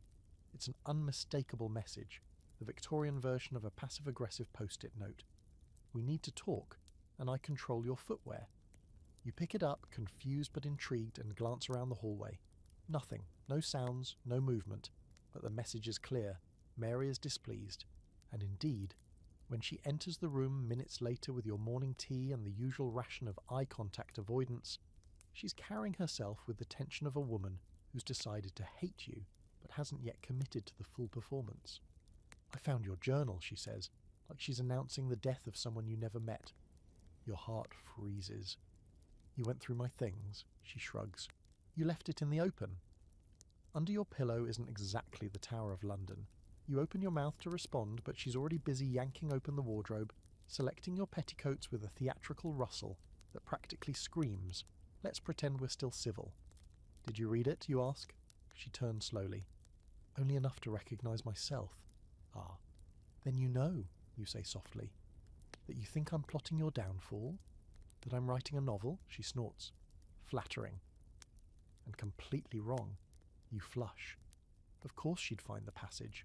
Half a page of sarcasm-laced musings about her endless mutterings, her precise tucking of sheets, her mysterious disappearances during emotionally loaded moments. It had seemed harmless at the time, like an inside joke with yourself. But now, staring at her with her arms full of linen and judgment, you feel something more complicated than guilt. She's angry, your journal had read. Not loud or cruel, but seething in a steady way, like a kettle just before the whistle. I think she's writing something too, something better than embroidery. Perhaps she'll have the last word. You didn't mean it as an insult, not exactly, but the line had teeth and Mary found the bite. "I'm sorry," you say. Mary tilts her head. "I'm not." You blink. "Pardon?" She drops the linens in your chair and crosses the room in 2 measured steps. You think I hate you because I'm short with you, because I pin you too tightly, because I don't simper or curtsy, or tell you you're clever every time you quote Cicero. Well, you say carefully, you don't not do those things. She lets out a sharp breath. Do you know what it's like watching someone with a brain walk around acting like they have to ask for permission to use it? Your eyes widen. You write in your little book about rebellion, she says, but you still sit in the parlour with your embroidery hoop, waiting for a man who's never going to understand you. You feel heat rise in your throat. That's unfair. Is it? She asks, stepping closer. You think I'm angry? You're furious. You just hide it in pretty sentences. She's not wrong, which makes it worse. And for your information, she continues, I am writing something. Not a novel. Plays. Dialogues. Ridiculous little monologues about women like you who think too much and do too little. You stare at her. How long? Since I was 15, she says. I stole parchment from my employer's desk and wrote in the pantry by candlelight. Nearly set the biscuits on fire. There's a pause, dense with recalibration. You're looking at her now like she's an entirely different species. Not your maid, not your shadow, but a woman. One with ideas. One who sees through you. Why didn't you say anything, you ask? She shrugs again, but it's quieter this time. Because you never asked. The silence that follows is strangely sacred. You sit on the edge of the bed, still in your nightdress, and she stands by the hearth, arms crossed, breathing like she's just finished a race. The maid and the mistress, if those words even still mean anything, staring at each other like women in a cracked mirror. Eventually she speaks. You're not the only one who wants more. You nod, throat tight. You should write about that, she says. Not embroidery, not Mr. Elcombe. Write what it's actually like. You pick up your journal that night with a different kind of reverence. The cover feels heavier now, like it's inherited weight from the day. You write, Today, I was told the truth by the woman who dresses me. She has dreams, too. Pages. Fire. I wonder how many women in this house are waiting for someone to ask who they really are. I wonder what I'd say if anyone asked me the same. Historical fact. Many Victorian maids were literate, especially those in wealthier households. Some wrote letters home, others kept diaries, and a rare few wrote fiction, often anonymously or under male pseudonyms. Fringe fact. One of the earliest known working-class women to publish plays under her own name was Elizabeth Baker, a former typist who wrote realist dramas about women's limited economic choices in Edwardian society. And the scholarly debate? There's an ongoing discussion about the hidden intellectual lives of domestic workers. Were they passive victims of class structure or silent resistors, chronicling the world they served? Increasing evidence suggests the latter, and that they shaped more culture than they were ever credited for. The next morning you leave your journal slightly open on the corner of the desk, just enough to be an invitation. Not for Mary to read it again, but to know that she could. You dress without complaint, even let her pin your sleeves tighter than usual, and when she's halfway out the door you say, If you ever want to read my journal properly, just ask. Mary pauses, then glances back over her shoulder. If you ever want to read one of my monologues, she says, try not to laugh. You nod. Deal. The door clicks shut behind her and you stare at the empty room for a moment before scribbling a final line. The revolution will probably begin in the linen closet. It's the envelope that does it. Thick, wax-sealed and resting on the silver salver like a dead bird someone politely decided not to mention.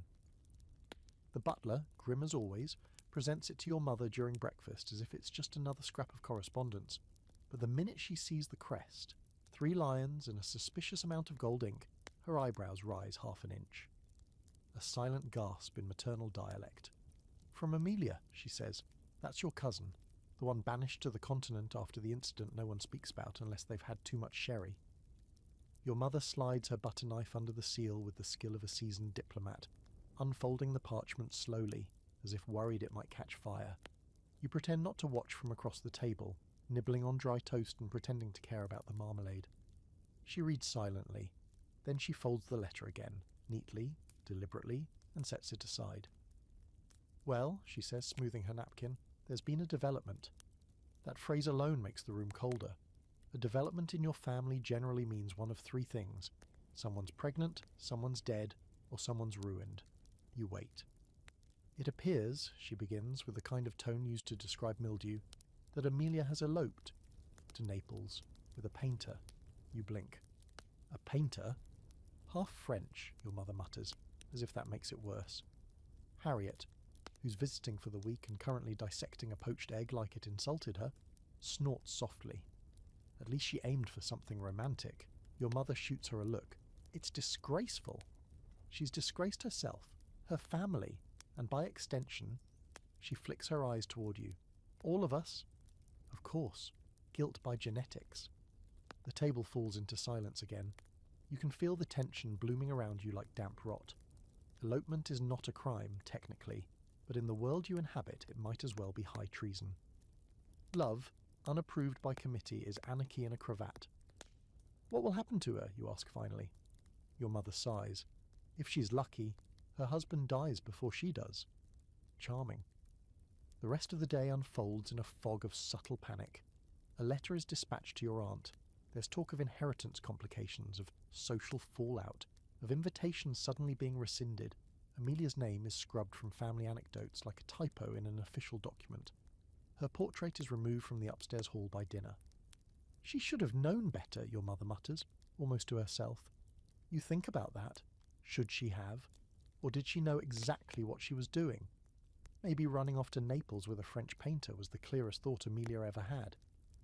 Later, in the drawing room, your father, blissfully unaware of everything not related to port, asks if anyone's seen the newspaper. Your mother says no, though you all know she's already buried it under her embroidery box to avoid seeing anything French. Harriet corners you by the fireplace.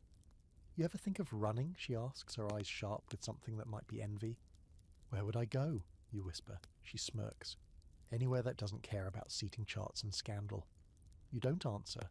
You just stare at the fire and wonder how hot it would need to be to burn a corset.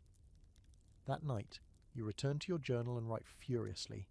The words spill out like water from a cracked cup. Amelia ran. She leapt from the ledge they told us we had to live on. Maybe she fell, but maybe she landed, and maybe she's happier with paint under her fingernails than she ever would have been with a title she had to curtsy for. You pause, then add, they say she's ruined, but from where I'm sitting, she might be the only one of us who's free. The next day the whispers begin. They arrive in the form of not-so-subtle glances during a visit to the village shop. A neighbour touches your arm and says, "So sorry about your cousin," in a tone better suited to funerals than foreign honeymoons. Even the vicar's wife offers you a look that lands somewhere between pity and suspicion. By the end of the afternoon, your cousin's sin has fused itself to your skin. You're related, you're unmarried, you speak Latin.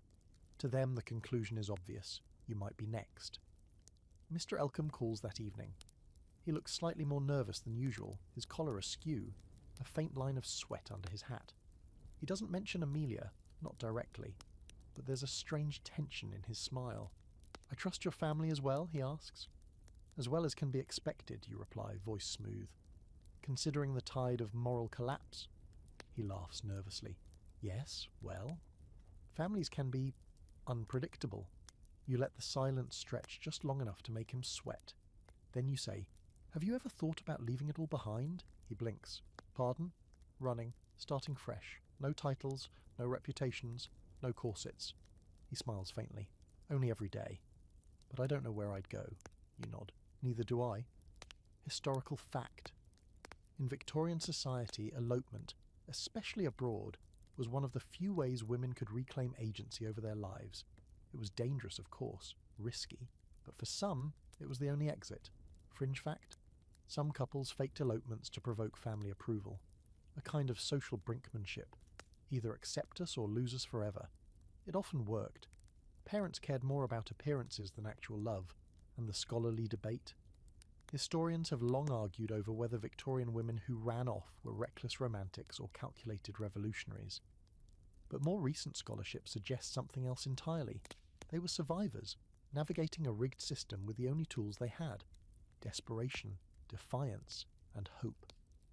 You go to sleep with the image of Amelia in your head, windswept, laughing, holding a brush instead of a teacup. In your dreams, you're standing beside her, barefoot in the Naples sun with paint-stained fingers and no last name at all. You're halfway through your third petticoat when the conversation drifts, unexpectedly, toward revolution. Not the pitchforks and burning palaces kind, although, to be honest, you wouldn't mind, but the quieter kind. the kind that happens behind teacups and closed doors, where political debate is camouflaged as polite observation, and no one dares raise their voice above a ladylike murmur. It's a rainy afternoon, and you're gathered in the drawing room with a few other women. Harriet, your sharp-tongued cousin, Miss Eliza Hartnell, she of the overly perfected curtsy, and Lady Marjorie Fawn, a woman whose bonnet deserves its own inheritance. You've all been trapped indoors for hours, the windows fogged, the fireplace sputtering in the half-hearted way of Victorian heating, and the conversation finally begins to loosen. "I heard," Eliza says, dabbing at her nose with a handkerchief embroidered to within an inch of its life, "that Lady Westermore has started giving donations to those people." "Which people?" you ask, partly to be polite, mostly to stir the pot. Eliza's voice drops. "You know, the women." "Ah," you say, "those women." Harriet snorts softly into her tea. "Suffragists, you mean?" Eliza flinches like someone mentioned a dead uncle. "I'd never say it aloud, of course." Lady Marjorie lifts an eyebrow so high you're surprised it doesn't knock off her hat. "I met one once," she announces, "at a lecture in London. Very intense. Eyes like someone who's been yelled at for thinking too much." "And what did she say?" you ask, intrigued. "She said women should be allowed to own property, to vote, and—" She leans in, lowering her voice dramatically. "To divorce." Eliza gasps. "Divorce? But that's—" "Legal," Harriet cuts in. "Technically." Lady Marjorie shrugs. "She made some compelling points. Not that I agreed, of course, but it does make you think. You glance down at your lap, at the petticoat you've been folding for what feels like 6 years. Your fingers are numb, your corset is pinching, and your brain is humming. Divorce, votes, property. You're not supposed to want these things. You're not even supposed to consider them. And yet the thought drifts through your mind like perfume. Faint, forbidden, intoxicating." Harriet catches your eye and gives you a small knowing smirk. Later that evening, when the guests have left and your mother is busy drafting a letter of complaint to the baker about the bread being too French, you sneak into the library. Not the grand one downstairs where your father keeps the locked cabinet, but the small dusty annex by the pantry, a place no one but the servants and the spiders seem to frequent. You've been here before, of course, but tonight you're not looking for poetry or botanical diagrams. Tonight you're looking for answers, and you find them. Tucked behind a volume of sermons for the slightly wayward woman is a thin pamphlet. No title on the spine. You open it carefully, the pages crackling with age and potential. It's a manifesto, printed in faint ink with margins crammed full of tiny frantic annotations. The first line reads, "The world will not change unless we dare to speak." You sit cross-legged on the cold floor, skirts pooling around you like a discarded tablecloth, and begin to read. Paragraph after paragraph railing against the laws that silence women, the marriage contracts that erase them, the wealth that passes over them like inheritance is allergic to ovaries. And there's fury in the words, but also hope. It's not signed. Of course it's not. Whoever wrote this risked exile, scandal, or worse. But someone, maybe a servant, maybe a lady with too many quiet afternoons, read it and hid it here. For you. You read until your candle flickers low, then slide the pamphlet into your skirt pocket like a secret weapon. You walk quietly back upstairs, heart pounding with something unfamiliar. Not fear, resolve. The next morning you notice how everyone speaks a little too cheerfully, as if compensating. Even Mary is suspiciously polite, pressing your bodice flatter than necessary but humming while she does it. Harriet passes you in the hallway and murmurs, "Careful with your pocket today. It looks like you're smuggling contraband." You grin. "Technically I am." That afternoon, during tea with your mother and Lady Pigeon, an elderly friend with hearing loss and opinions sharp enough to cut diamonds, your mother brings up marriage. Again. "Mr. Elcombe has written," she says. "He's asking to speak with your father about a formal proposal." The words hang in the air like fog. Thick, slow, hard to breathe through. "That's wonderful," Lady Pigeon says, though she's clearly not sure who Mr. Elcombe is. You force a smile. "Yes, wonderful." Later in your room you pull out the pamphlet again. You read it aloud this time quietly, your voice filling the space like incense. We are told to be silent, but silence breeds rot. We are told to obey, but obedience is not virtue, it is self-erasure. To be a woman in this world is to live beneath a glass ceiling of lace and law. Break it. You breathe the words in like air, like truth. historical fact. By the mid-19th century, the women's rights movement was gaining traction in Britain. Petitions were circulated, essays published, and women began organising in salons and private homes to discuss suffrage, education and marital law reform. Fringe fact: secret pamphlets and underground publications were passed hand to hand between women, often hidden in recipe books or tucked behind hymnals. Many of these documents remain anonymous to this day, and the scholarly debate? Some historians argue that these documents had little tangible impact, reaching only a small, privileged few. Others insist they were vital sparks, small acts of rebellion that eventually ignited larger flames. You write in your journal that night, "Today, I touched the edge of something bigger than corsets and courtship. I want to be more than a guest in my own story. I want to be the one holding the pen," and you underline it not once, not twice, but with such force that the quill nearly tears the page. The first sign that something is wrong is the smell. It creeps into the dining room just as breakfast is being served. A sour, unpleasant tang that undercuts the usual sense of toast and jam and overboiled eggs. Your father sniffs, frowns, and mutters something about the drains. Your mother, never one to be outdone by infrastructure, waves it off with, "It's likely just the gardener composting too close to the kitchen." She says it as if the problem is the gardener's proximity, not the fact that there may be raw sewage blooming somewhere beneath your floorboards. You push your plate away. Suddenly the boiled egg looks less like food and more like a warning. By lunchtime the servants are whispering. Not the usual kitchen gossip about someone's unfortunate hemline or the price of butter. These whispers are sharp, urgent. You catch Mary coming back from the scullery with a tight face and sleeves rolled higher than usual. "Don't drink the water," she mutters as she passes you in the hall, and you stop. "What?" She pauses, lowers her voice. Cook's girl is ill, sweating and shaking like a tree in a storm, and the water's cloudy. You glance out the hallway window. It's rained all week. The gutters are overflowing, the ditches are thick with mud and runoff, and that stream behind the kitchen garden, the one the laundry maid always complains about, it's running higher than it should be. You suddenly remember something you read in one of those banned pamphlets. Cholera doesn't care about etiquette. It comes for the rich just like the poor if the water's bad enough. You skip tea. Not that anyone notices. Your absence is blamed on a delicate turn, which is Victorian for "she might be thinking again." You spend the afternoon in your room, writing nervously in your journal, and eyeing the wash basin like it might bite you. Mary enters with a jug of water, and you stare at it like it's full of arsenic. "Is it boiled?" you ask. She raises an eyebrow. "Of course." "I'm not trying to kill you." You nod. Still, you don't drink it. That evening, the first confirmed case is announced. It's not a servant, not yet. It's a neighbour, a tradesman's wife, dead within hours of symptoms. Your mother reads the notice aloud as if the woman in question is already a footnote. "It's always worse in the lower streets," she says, sipping her tea with a dainty hand. "Too many children, not enough sanitation." You glance at her cup and wonder if the irony is floating in it. Your father orders the servants to start boiling all household water as a precaution, but still insists the family needn't worry. "We are not," he reminds you, "the sort of people who get cholera. You are, however, the sort of people who eat soup someone else prepared in a kitchen that shares its water supply with the servants' quarters. So, you go to bed with a dry mouth and a sick feeling that has nothing to do with illness and everything to do with how fragile all of this is. The gowns, the silverware, the pretense of safety. 3 more deaths by the end of the week, all nearby, all poor. And yet, the household continues as if nothing is happening. The drawing room is still dusted, the parlour curtains are still drawn back every morning. Mr. Elcombe even comes to call, bringing a bouquet of peonies and a tin of biscuits that looks suspiciously damp. He notices your lack of appetite and tries to make light of it. "Afraid of your mother's scones?" "No," you say. "Afraid of waterborne disease and social collapse." He blinks. "Ah." You try to explain the symptoms you've been reading about. Vomiting, muscle cramps, skin turning blue from dehydration.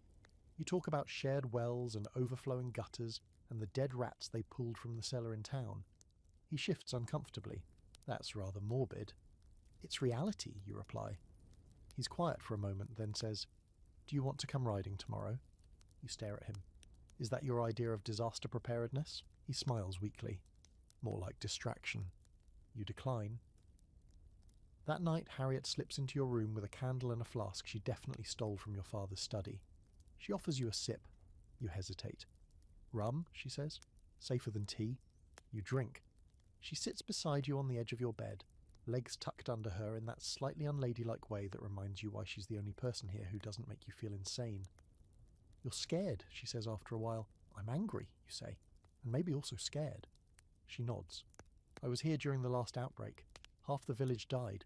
They buried some of them without coffins. You look at her. Why didn't anyone tell me? Because no one wants to admit we're all one bad drainage pipe away from equality. Historical fact. Victorian England suffered multiple cholera epidemics throughout the 19th century. The disease was waterborne, but due to prevailing theories about miasma, most people blamed bad air rather than contaminated water. It wasn't until 1854, with the work of physician John Snow, that the real cause was widely recognised. Fringe fact? During cholera outbreaks, upper-class households sometimes perfumed their halls with vinegar and lavender in a futile attempt to ward off the disease. Some even stuffed herbs into their corsets, which is both poetic and pointless. And the scholarly debate. There's still discussion among historians about how class played into Victorian public health. Were the rich genuinely ignorant, or did they willfully ignore the suffering of the poor until it spilled into their parlours? The answer, as usual, lies somewhere in the filth between. That night you boil your own water. You ignore Mary's questions and pour it into a teacup that still smells faintly of Earl Grey. You drink slowly, the steam curling into your face, and think about death. Not in a dramatic way, in a practical one. If it comes, quiet, sudden, ugly, you wonder how it will be recorded. If at all, a line in a parish registry, a small funeral, a dress passed on to a cousin, a journal tucked into a drawer and forgotten. But if you live, then maybe it's time to do something more than just survive. You pick up your pen and write, I do not want to die in a dress I didn't choose, in a house I didn't build, with nothing to my name but patience and propriety. If death doesn't care who I am, then neither should life. The invitation is shaped like a threat. Stiff cardstock, gold filigree, wax seal, pressed so deeply it might bruise your fingers. It's for the autumn harvest ball, the crown jewel of the local social calendar, and depending on whom you ask, either a glittering rite of passage or a formal declaration of defeat. For spinsters like you, it's less a party and more a review of your expiration date. Your mother clutches the invitation with a reverent sigh. Finally, she says, a proper opportunity. To what, you ask, already knowing the answer. To finish what Mr. Elcombe started, of course. Ah, yes, that old chestnut. Nothing says romance like a waltz sandwiched between cold beef slices and social panic. You murmur something non-committal, and she doesn't notice. She's too busy outlining your entire week in exhausting detail, dress fittings, hair trials, glove selection, shoe repairs, consultation with the milliner, who apparently has just the ribbon to elevate your face, and practicing the quadrille so you don't disgrace yourself by confusing a chassé with a poker. You've been to the harvest ball before. Last year you were a polite ghost. You remember the punch, vaguely alcoholic and wildly oversweet. The way the lights caught on the crystal chandeliers and the perfume of so many desperate women clinging to their social worth like it's stitched into their hemline. You remember dancing once with a man who mistook you for your cousin and complimented your eyes, which he referred to as hazel. They're not. They're grey. This year you're determined to be different. But different how exactly? You don't know yet. All you know is that you've had enough of being paraded like livestock wrapped in taffeta. At your first fitting, the seamstress sighs heavily when she sees you. We'll need to do something about the waist. You smile sweetly. Which one?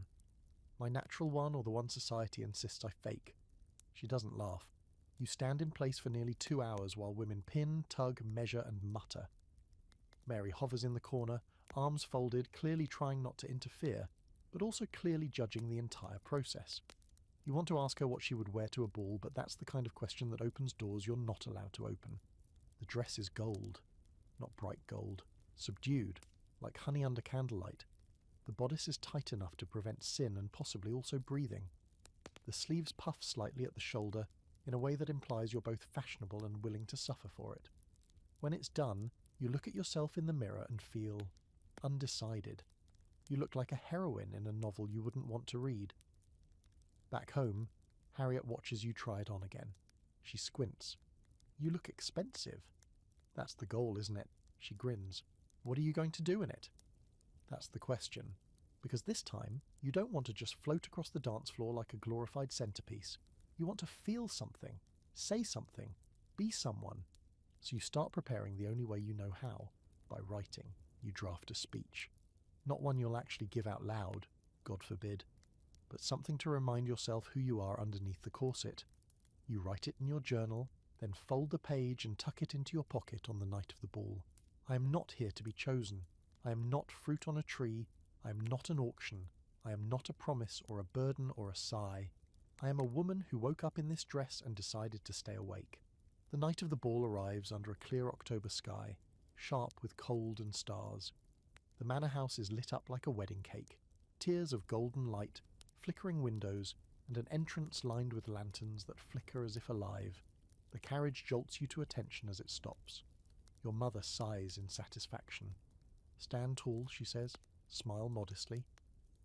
You step into the ballroom and immediately feel the weight of 100 eyes. You're assessed, catalogued, placed. It happens so fast it's like being pickpocketed of your self-worth. The music swells, a gentle waltz, too elegant for the tension it tries to hide. You move through the crowd, nodding, curtsying, smiling. Miss Eliza Hartnell is there, of course, in periwinkle silk and the kind of posture that suggests she's been rehearsing her engagement smile in the mirror. Lady Effington nods at you like a wary schoolmistress. Even Miss Grange, fresh from whatever finishing school manufactures unicorns, lifts her fan slightly in greeting. Then you see him, Mr. Elcombe, standing near the refreshment table, nervously adjusting his cufflinks, speaking too softly to a man with a jawline and no apparent personality. He spots you. His face lights up, not dramatically but genuinely, in that soft, startled way that makes your heart hiccup. He makes his way over. You look, he begins, then fumbles. Lovely. Lovely, you repeat. What an original sentiment. He laughs awkwardly.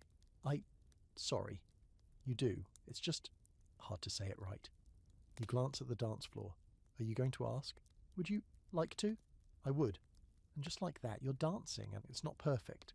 He steps on your toe once, and you nearly collide with a tray of pastries. But he's warm and steady, and when the music slows, he actually listens. Not just to the violins or your breath, but to you. He leans in slightly. I read what you gave me. The pamphlet. You stiffen. You weren't meant to. It fell out of your journal. I was curious. And? He smiles. I liked it. It was honest. You study him. And you're not horrified. I'm English, he says. We're very good at pretending not to be horrified. You laugh. The dance ends. You don't let go of his hand immediately. Historical fact. Balls were essential parts of courtship in the Victorian era, often orchestrated like military campaigns with dance cards, seating arrangements, and timed refreshments. But women still had to wait to be asked. Movement, like choice, was not theirs to initiate. Fringe fact: some women wrote fake dance cards to appear more desirable, filling in the names of fictional admirers to ward off pity or judgment. And the scholarly debate? There's an ongoing argument about whether Victorian balls were empowering, giving women rare public presence, or oppressive, boxing them into beauty and availability. For most, it was probably both. A gilded cage that occasionally doubled as a window. As the evening winds down, you and Mr. Elcombe step outside to breathe. The garden is dark, the air crisp. The music floats through the walls behind you. You turn to him. Would you still want me? You ask. If I said I might never be what they want me to be? He looks at you for a long moment. I don't think I want you because of them, he says. You reach into your pocket and hand him the folded note from your journal, the one you wrote before the ball. Read it later, you say. Then you step back inside the ballroom alone. You're still wearing the corset, still smiling, still polite. But under it all there's something new, a sense that maybe, just maybe, you've started to become the person you were always supposed to be. There's something about a ballroom the morning after that feels almost haunted. The chandeliers are still, the floor is scuffed, and the smell of perfume has curdled slightly into something closer to effort and embarrassment. You return the next day to retrieve a misplaced glove, ivory, silk, left under a chair like a quiet surrender. And as you walk through the echoing space, it feels like trespassing in your own memory. Last night feels both vivid and distant. You danced, you laughed. You handed Mr. Elcombe a piece of yourself in the form of folded paper, and then you walked away. Not dramatically, no violins, no storming exits, but with enough quiet resolve that it felt like a chapter closing. Now the music is gone, and the silence feels instructional. You find the glove, limp and a little soiled, and tuck it into your coat pocket. The moment's broken by a voice from the far end of the room. "I thought I'd find you here." You turn. It's Mr. Elcombe, of course. He's not in formal wear this time. No gloves, no cravat, no lingering smell of hair pomade. Just a dark coat and an uncertain expression. You try to smile. "Did you read it?" He nods. "Twice." You wait. "I didn't understand all of it," he admits, "but I think I understood enough." "Enough to run?" He frowns. "Run where?" You shrug. "Away. Most men do when women stop pretending." He shakes his head. "I don't want to run. I just want to know what happens next." That's the most honest thing either of you has said in weeks. You walk slowly toward the windows where the morning sun is slanting through the glass, catching the dust in the air like floating stars. He follows, but keeps his distance. "I don't know what happens next," you say. "Can I be part of it?" he asks. You turn to look at him. He's not smiling now. He's serious in a way that doesn't ask for applause. "I don't want a wife who's been trained to obey," he says. "I want someone who might argue with me, challenge me, say impossible things." You raise an eyebrow. "Well, you've got the impossible part right." He chuckles. "And I'm willing to wait." If that means anything. It does. It means everything. But still, you're not ready to hand your name over like a signed contract. Instead, you offer him your glove. "Here," you say. "You forgot this." He takes it, presses it to his chest with mock reverence. "An omen," he says. "Or just laundry," you reply. The next week is a strange, suspended thing. You don't see him. Not because he's avoiding you. He sends a letter, short and cautious, thanking you for your honesty and your mind, but because you need space, to think, to breathe, to exist outside the corset of social expectation. You spend your days in small rebellions. You walk without gloves. You read poetry not meant for ladies. You sneak into the garden barefoot once just to see how it feels. Cold, damp, a little reckless, delicious. One afternoon you sit in the drawing room with your mother, pretending to embroider while she reads aloud from a society paper. Her voice drones on until she pauses with a sharp intake of breath. "Oh," she says, "listen to this." A surprising stir at the harvest ball, Mr. Beyond, seen dancing not once but thrice with the same gentleman, and departing the floor without an escort. You don't flinch. She narrows her eyes. "You're becoming a subject." "Of gossip? Of attention? Is there a difference?" She closes the paper with a snap. You'd do well to stop drawing it. You look at her for a long moment. Or maybe they'd do well to stop watching. She blinks, clearly unsure whether to be impressed or appalled. You don't wait to find out. That night, you journal. "I'm not sure what I want yet, but I'm certain of what I don't. I don't want to spend my life performing. I don't want to enter rooms like a servant and leave like a ghost. I don't want to be known for the quality of my hem-stitching or the angle of my smile. I want to be remembered because I said something no one else dared to, even if I had to whisper it." The week ends with another letter. This one from your great-aunt Belinda, who has apparently heard rumours of your increasing individuality. She invites you for tea. Your mother groans. Why does that old woman insist on writing in riddles? You don't say it aloud, but you suspect your great-aunt might be the only one in the family who understands you. You accept the invitation immediately. But before the visit, there's still one more ghost to exorcise, the ballroom. You return again, alone, after hours. The caretaker lets you in with a shrug. He's used to rich people doing strange things. You walk the floor once more. The space is quiet, echoes soft. You step into the centre, close your eyes, and turn slowly, as if the memory of the music might pull you into one last dance. Then you curtsy, not to a man, to yourself. Historical fact.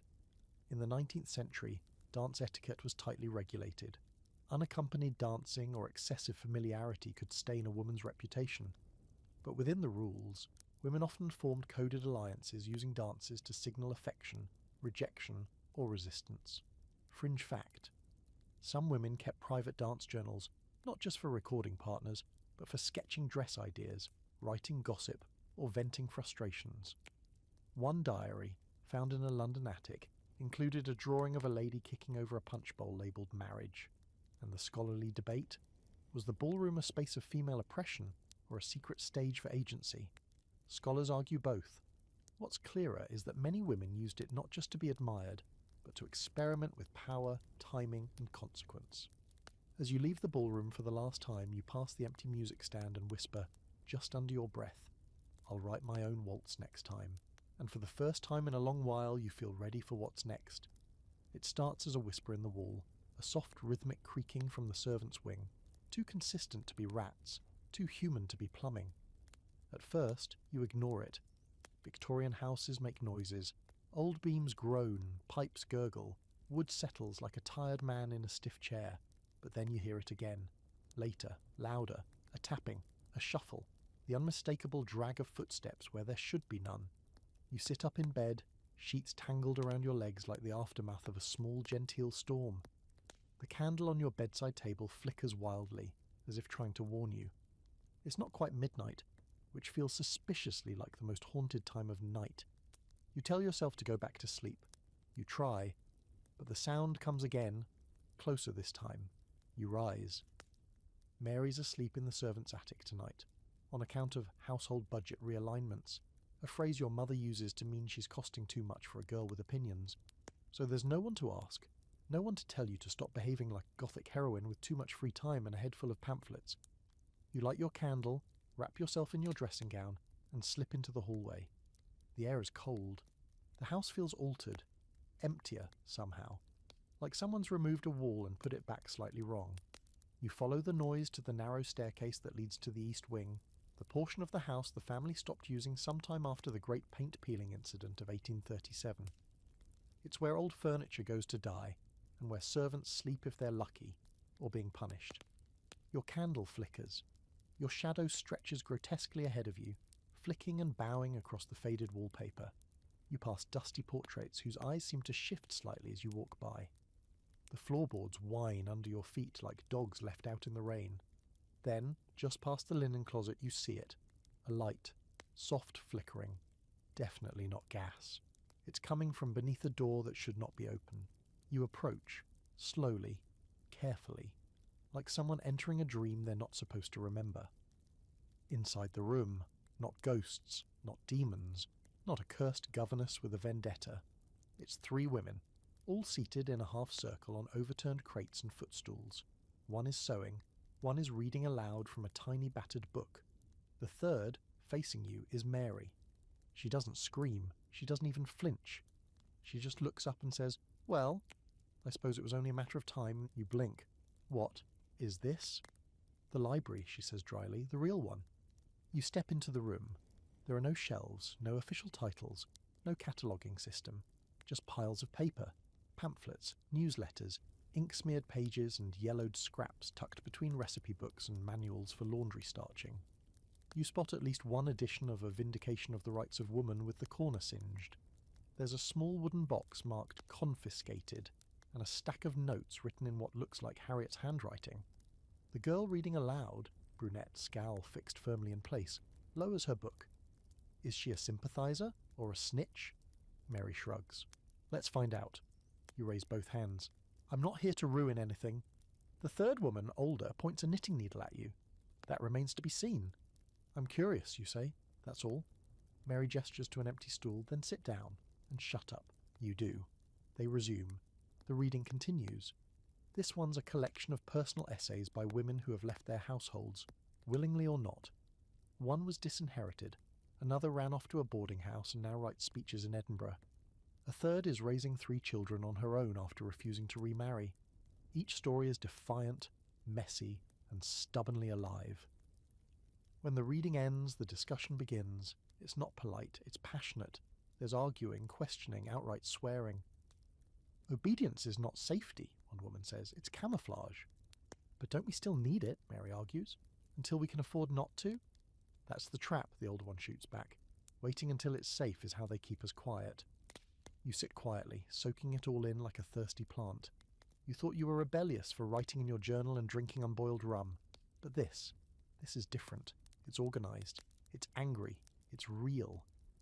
Mary turns to you at last. "Well," she asks, "are you in?" You hesitate. "What is this exactly?" "The sewing circle," she says, "for the people who stopped pretending we're not suffocating." You nod, slowly. I think I've been suffocating too. The older woman smiles. That's how we all got here. They hand you a small pamphlet, handwritten, barely legible, but dense with ideas. At the top, scrawled in ink, the Society for the Mutual Liberation of Spinster, Servant and Sinner. You burst out laughing. That's the name? Mary smirks. It was either that or the Ladies' League of Mildly Controlled Rage. You tuck the paper into your pocket like a relic. Do we meet often? Every week, the brunette says, unless someone's caught or coughing blood. Then we reschedule. Historical fact. Underground women's circles did exist in the Victorian era, often under the guise of sewing groups, book clubs, or religious study. These meetings created safe spaces to discuss taboo subjects: education, reproductive rights, labour conditions, and political reform. Fringe fact? Some of these secret societies had code names, passwords, and informal ranks, an echo of the revolutionary groups men were forming around the same time. The women just hid theirs behind lace and lemon tarts. And the scholarly debate? Some historians see these circles as proto-feminist movements, vital to the eventual suffrage campaign. Others argue their impact was limited, constrained by class divisions and secrecy. Still, for many women, they were a first taste of resistance and community. You return to your room before sunrise, your feet cold, your mind hot. You hide the pamphlet beneath your pillow, beside your journal, and for the first time in weeks, you sleep without dreaming of corsets, weddings, or disease. Just women in a room making plans. The key is stolen, not borrowed, not accidentally found. Stolen. It happens on a quiet Wednesday morning while your mother is distracted rearranging the tea roses in the hallway vase, muttering about the proper symbolism of floral arrangements as if forget-me-nots are capable of social sabotage. You drift past her in your most innocent dress and make your way to the study, where the key to the locked library cabinet is tucked, as always, in the third drawer under a pile of maps no one has looked at since Napoleon was relevant. You find it without trouble, heavy, brass, warm from the sunlight streaming through the window. Your fingers close around it like it's a relic, and maybe it is, the doorway to forbidden things. 10 minutes later, you're alone in the library. The cabinet creaks as it opens, like it knows you don't belong here. Inside are shelves lined with books that have been deemed too fragile, or too important for general use. Code for things women shouldn't be reading. Your father keeps them locked away the same way society locks away opinions that don't flatter the status quo. You run your fingers along the spines: Pliny the Elder, Machiavelli, Voltaire. Then, nestled between the Spectator and a crumbling edition of Parliamentary Procedures for the Respectable Gentleman, you find it. A title that shouldn't be here, and definitely shouldn't be bound in red leather with no author name. The Dangerous Mind of the Educated Woman. You smile like someone finding dynamite under a pillow. You take it, you close the cabinet, you return the key, and by supper, the book is under your mattress, wrapped in a plain kerchief like contraband tea. That night you read. It's dense. It's brilliant. It's the kind of writing that doesn't ask permission to be heard. The author, who signs only as M, writes in scathing, elegant prose about the invisible shackles around women's ankles, the way knowledge is rationed like wartime sugar, the way even grammar becomes a weapon in the hands of men. One line sticks in your head for hours. A woman who reads is a threat. A woman who understands what she reads is an uprising. By the third chapter, you're sweating. Not because the room is warm, but because something is waking up inside you, and it isn't polite. It isn't delicate. It isn't the version of yourself your mother wants to parade around in a modest collar and sensible boots. It's the you who asked questions, who spoke Latin and caused offence, who started to feel the corset not just as fabric, but as metaphor. You close the book just before dawn, your eyes raw, your heart electric, and then you do something strange. You write a letter. Not to Mr. Elcombe, not to your mother, not to Harriet or even Mary. You write to M. It begins, "I don't know who you are, but I think you might know me. I found your book. I didn't mean to. But it meant something to me anyway. I thought I was alone in this house. Now I think you've been here all along. You don't know where to send it, so you hide it behind the loose brick in your bedroom wall, the one where you've started keeping little treasures, a pressed fern, a broken brooch, a snipped ribbon from the ball, a quiet rebellion catalogued in secret. The next day something shifts. You begin noticing things. The housemaid humming a revolutionary tune under her breath while dusting. A new pamphlet tucked behind the cook's apron strings. Mary reading something by candlelight that she quickly hides when you enter the room. You're not imagining it. The house isn't just haunted by its furniture or its traditions. It's vibrating with hidden life. There are layers under layers, secret lives growing like moss in the corners. One afternoon, during an errand to fetch spare linens, you pass through the servants' wing again. A door is ajar. Inside, a maid sits writing. Not cleaning, not stitching, but writing. With the furrowed brow of someone translating pain into poetry. She sees you. You don't speak. She doesn't panic. She just nods. That's all it takes. A nod. You're one of them now. That evening you return to the secret library in the East Wing. You bring the dangerous mind of the educated woman and place it gently on the central crate, surrounded by other treasures. A candle burns low. The air smells like ink and heat and female defiance. Mary arrives late. She sees the book, raises an eyebrow. You found it. You nod. She was one of us, Mary says, years ago.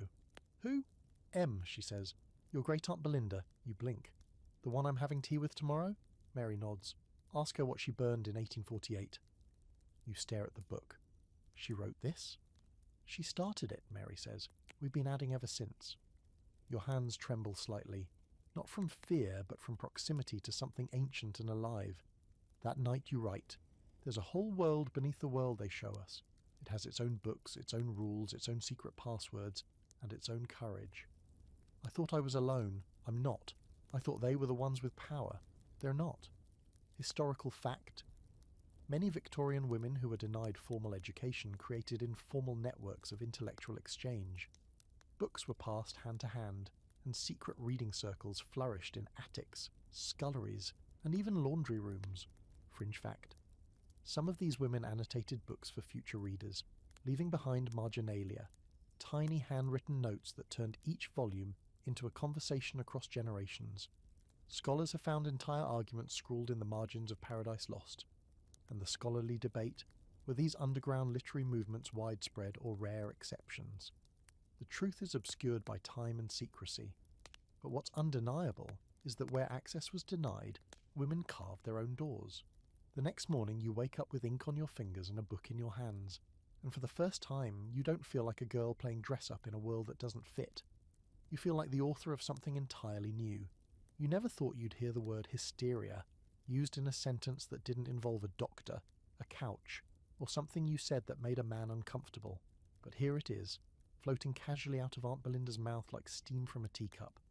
You're sitting in her sunroom, surrounded by creeping ivy, ancestral clutter, and the strong, almost medicinal scent of bergamot. There's a lace doily under everything, including, bafflingly, the sugar bowl, and she's already on her second cup when she drops the bomb. They said I was hysterical, she says, stirring with a small clink, for burning the marriage contract. You blink, mid-sip. You burned it? In the hearth, she replies, as if she's describing a scone recipe. In front of the solicitor, the would-be groom, and my mother, may her soul stay as cold as her pearls. You lower your cup, suddenly very aware that you're not here to eat cake. You're here for a reckoning. I was told you were eccentric, you say carefully. Belinda snorts. Darling, eccentric is what they call a woman who refuses to be humiliated quietly. You've always known there was something off-script about her.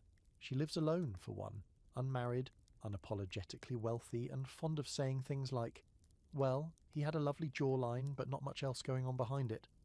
Your mother calls her difficult. Your father calls her expensive. You've always called her fascinating. She leans forward now, bony hands folded over her knee, eyes sharp as needles. Your mother told me you've been reading. Depends who's asking. I'm not asking, she says. I'm remembering. She reaches beneath the table and pulls out a small battered wooden box. Inside, letters, scraps of paper, bits of ribbon, and at the very bottom the unmistakable red leather of the dangerous mind of the educated woman. You nearly choke. I just found that, she smiles. Of course you did. We leave it for those who need it. So you really wrote it, she shrugs. Some of it. The bones, anyway. Others added more over time. Mary wrote the bit about corsets. Harriet contributed a brilliant rant on punch bowls and forced femininity. Even the maid with the lazy eye, bless her, left a poem tucked in the back about menstruation and moonlight.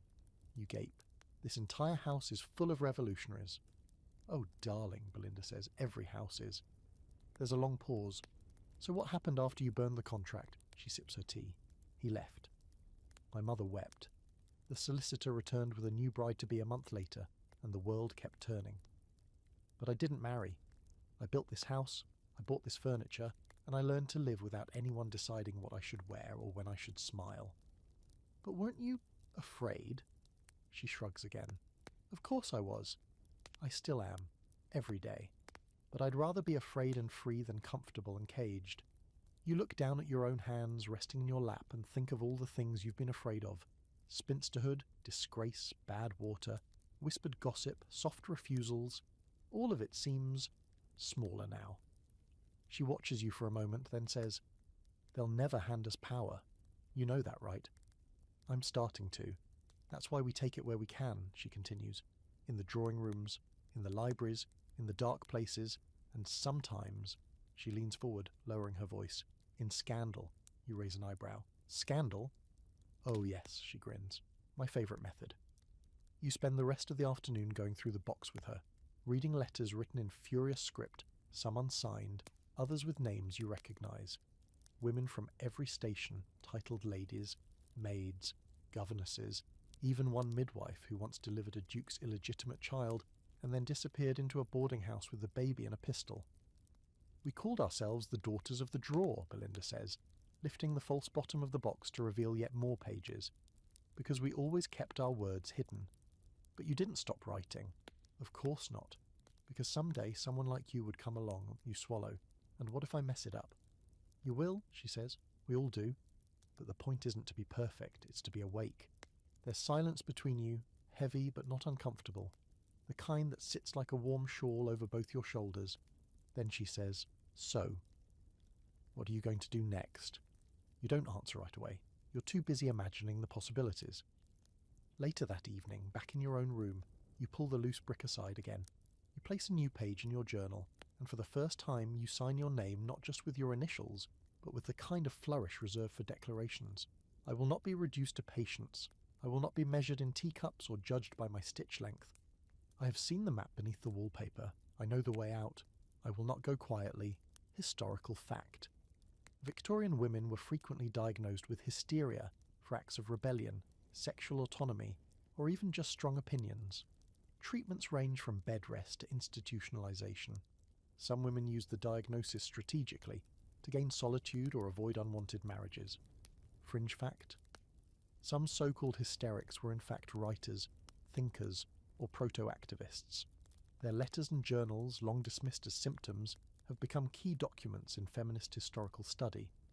And the scholarly debate? There's ongoing conversation about whether early female eccentrics were punished rebels or empowered outliers. Perhaps, as Belinda shows, they were both. Survivors of a system rigged to break them, who chose instead to light it on fire.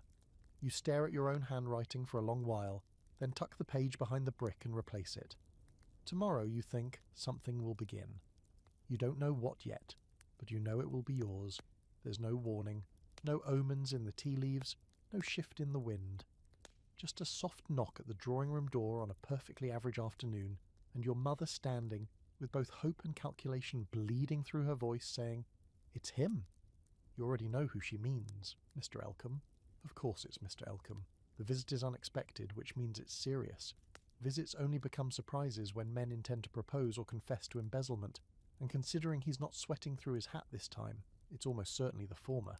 You stare at the doorway like it might close on its own. Shall I show him in? Your mother asks, her eyes gleaming in that way that makes you feel both like a prize heifer and a traitor to your own spine. You nod, numb. He enters with awkward grace, holding his hat in one hand, the other fiddling with a small velvet box in his coat pocket, as if it's hot to the touch. His waistcoat is immaculate, his face is hopeful, and his voice when he speaks is entirely too gentle for what's coming. May I have a moment alone? Your mother beams and evaporates. The door clicks shut behind her like the final turn of a key. You don't sit, neither does he. For a second, neither of you speak. Then he clears his throat. I wanted to come in person. I thought, it would be better this way. You force a smile. Proposals rarely come by post. He chuckles nervously. True. Though it would save some embarrassment. He hesitates, then steps forward. I've thought a lot about what you said at the ball, about not being what others expect, about wanting more. You don't move. And I've read what you gave me. Twice, 3 times actually. You have a thing for radical literature, you ask, eyebrow raised. I have a thing for you, he says, and you flinch. Not because it's unkind, but because it's kind, and that's worse. He reaches into his coat and withdraws the box. Would you? He pauses, corrects himself. Could you ever see yourself? Another pause. Would you like? Please don't, you say softly. He freezes. You step forward and gently take the box from his hand. You don't open it. You're a good man, you say. You're thoughtful. You listen. You let me be strange in public. He half smiles. But I think we both know this isn't what I want. He's silent, not angry, just sad. I thought, he begins, maybe we could build something different. You nod. We could. But then I'd start to shrink again. Not because of you, just because that's what I do when I try to fit into spaces I didn't design. He looks down. So this is the part where I thank you for your honesty? No, you say. This is the part where we both get to leave with our dignity intact. You hand him back the box. He accepts it gently, like it's something fragile that once meant something more. I'll miss you, he says. I hope so, you reply. And then he's gone. The silence afterward is immense. Your mother storms in 3 minutes later, demanding explanations in that sharp, shivering tone reserved for fallen soufflés and family disgrace. You tell her the truth. Not all of it, but enough. I couldn't marry someone just because it's what's expected. She blinks at you like you've spoken in tongues. He would have taken care of you. I can take care of myself. Her mouth flattens into a line so thin it nearly vanishes. She walks out without another word. You collapse into the nearest chair, not from regret, but from relief. Harriet finds you an hour later and flops onto the floor beside you. So, she says, you did it. I did. You turned down a perfectly eligible man. I know, she beams. I'm so proud I might cry. Or drink, or both. You laugh. He was kind. Kind isn't enough. No, you say, not when the cost is yourself. That night you write in your journal, I said no, and the sky didn't fall. My bones didn't break. I didn't vanish into dust. I'm still here. More here, maybe, than I've ever been. Mary brings you tea in the evening and says nothing, just places the cup down gently, glances at your untouched dinner tray and raises an eyebrow. He asked, she says. You nod. You said no? Yes. She nods again, then says, welcome back, and leaves.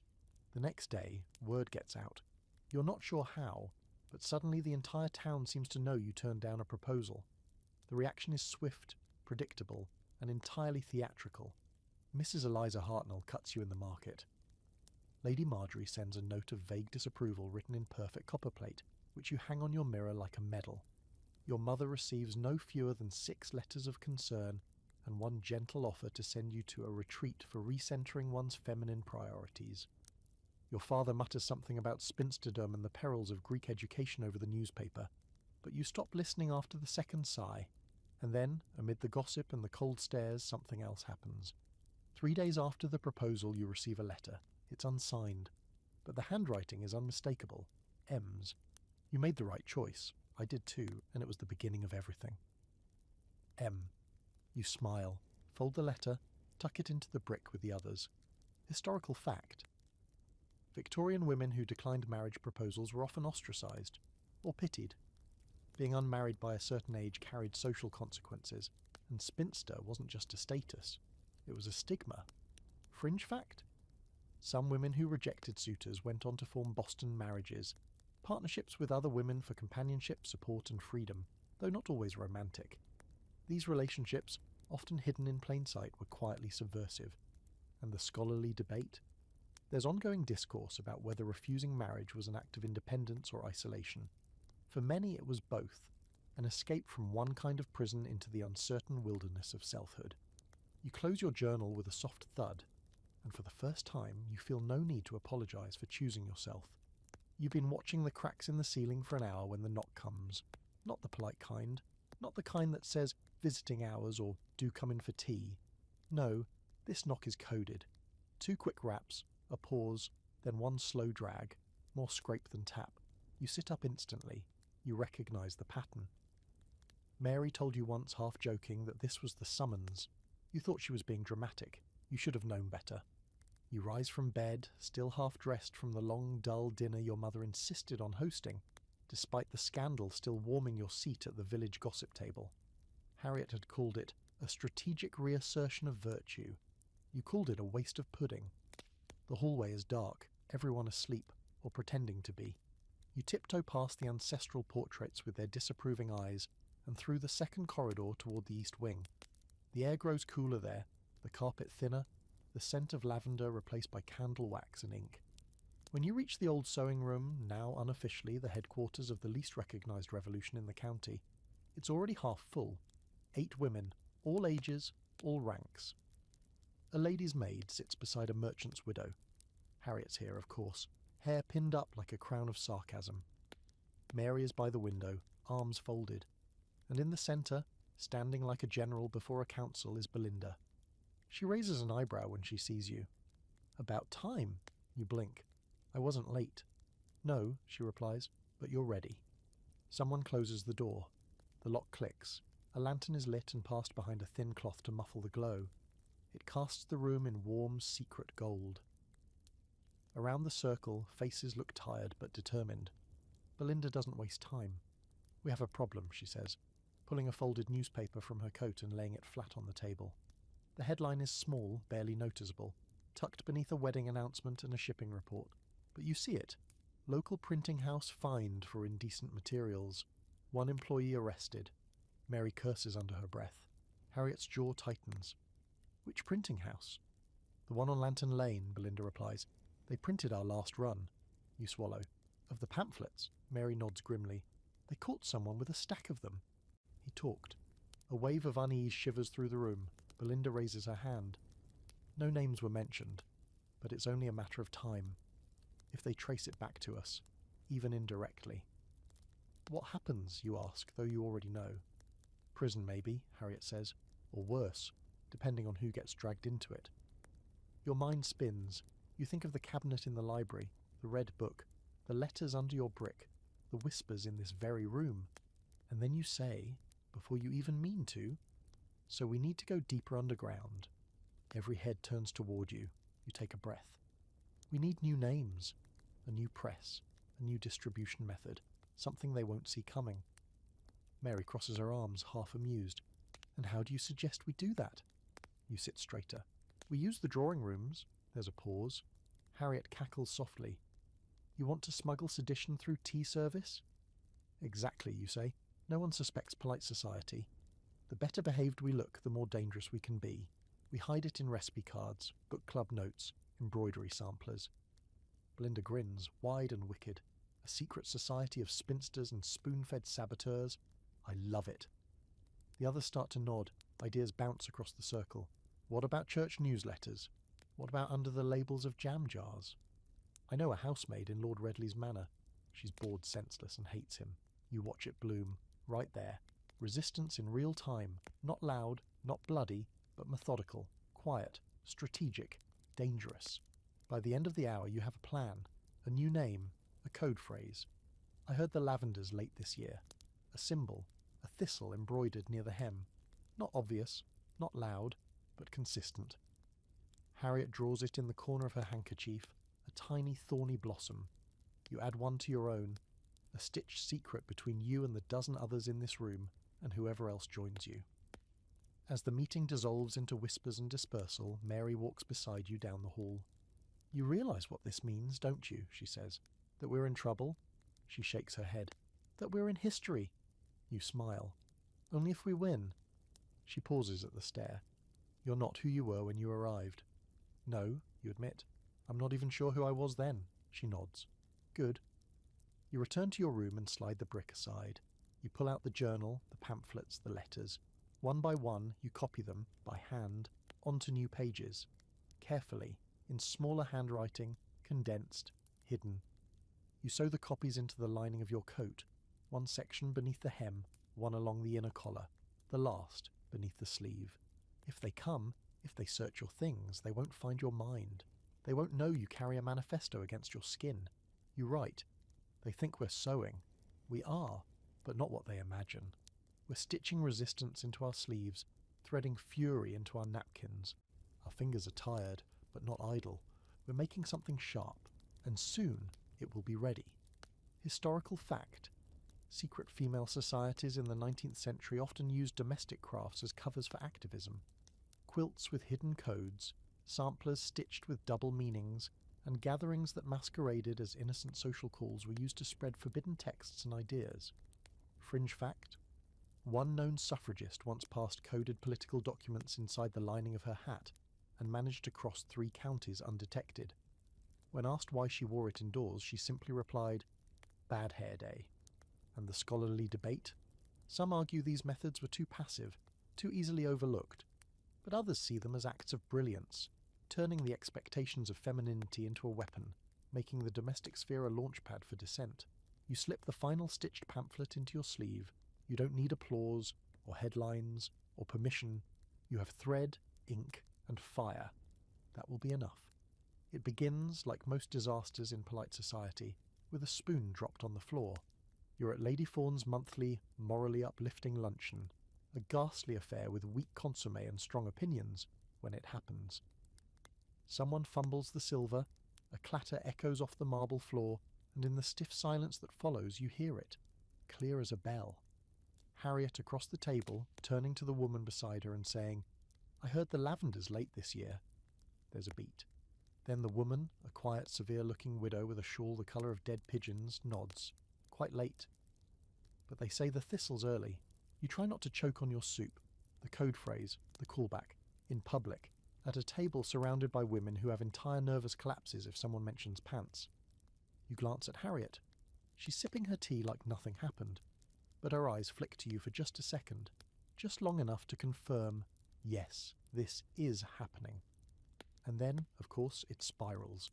By the time the rhubarb tarts arrive, someone's passed a folded scrap of paper beneath the lace tablecloth. Someone else has dropped a handkerchief embroidered with a tiny purple thistle. You can't move for all the signals. It's like watching birdsong translated into silk and subtlety. You try to remain calm, smiling when expected, nodding at Lady Fawn's story about her nephew's unfortunate encounter with a French biscuit. But beneath the table, you're gripping the note in your lap like it's made of flame. Later in the powder room, one of those gilded little chambers where nothing useful ever happens, you finally unfold it. 3 lines, tiny script, no signature. The paper will run it, tomorrow. Don't blink. You fold it back up and press it into the hidden pocket in your petticoat, the one you stitched yourself last week with your fingers still sore from copying lines of sedition by candlelight. That night no one sleeps. You, Harriet, Mary, Belinda. Everyone's either pacing, drinking, or both. At some point, someone boils water just for the symbolism. You sit in your room with the lamp dimmed low and a blanket over the window to muffle the glow, hands trembling as you write in your journal. It's coming. The thing we whispered about. The thing we planned for at the moment where something either ignites or falls apart. You don't know what the paper will say. You've submitted pieces before, under various aliases, with careful detours through sympathetic typesetters. But this one is bolder. This one names things. This one includes a list of families that have quietly dismissed women for learning to read. This one quotes your great-aunt Belinda's marriage-burning speech nearly word for word. This one is the point of no return. At breakfast, your father is reading the paper. You try not to stare. You butter your toast. You nod at your mother's update on the vicar's gout. You sip your tea like it isn't boiling your insides. Then he turns the page. A pause. The paper rustles. Another pause. Then sharply, "Good Lord." You look up, slow, innocent. "What is it?" your mother asks. He blinks at the article. "Some nonsense." She sighs. "More women's drama?" "Worse," he mutters. "It's organised." You nearly smile, but you don't, because this isn't the time for triumph. Not yet. Not while he's muttering words like shameful and radical and dangerous. Mary appears at the doorway like smoke. She meets your eye, gives the smallest nod. You excuse yourself from the table, delicately, and walk, not run, to the study. The paper's already there, spread across the desk like a battlefield. There it is. The title in bold, The Spinster's Rebellion, an open letter to the Lords of Power. You scan it. Every line is familiar. Harriet's voice is clear in the sarcasm. Belinda's in the fury. your own in the closing words. We are not waiting. We are not asking. We are not afraid of your disappointment. We're already free. You're just catching up. By noon, the house is vibrating with whispers. Letters are arriving, neighbours sending word, some furious, some intrigued, some too afraid to say anything at all, which is often the most revealing reaction. Your mother refuses to acknowledge it. She pours tea with a trembling hand and pretends the weather is worth discussing. Your father disappears into his study and sends 3 urgent messages by carriage. You, meanwhile, get dressed. Not in morning black, not in debutante pastels. You wear a stormy grey dress with simple lines and that small thistle embroidered near the hem. It doesn't scream. It hums. It says, "I'm not hiding anymore." You walk to the village, alone, no chaperone, no gloves, no apology. Every step feels like a drumbeat. At the printer's shop, you find Mary waiting, arms crossed, eyes glinting. "They reprinted it," she says, 3 times already. "Anyone arrested?" "No," she says, smirking. "Yet." You glance inside. A new stack of papers waits on the counter. Another woman enters, drops a coin, takes a copy. No words exchanged, just a nod. A mother with 2 children follows her. Then an older man, hunched but curious. Then a young boy.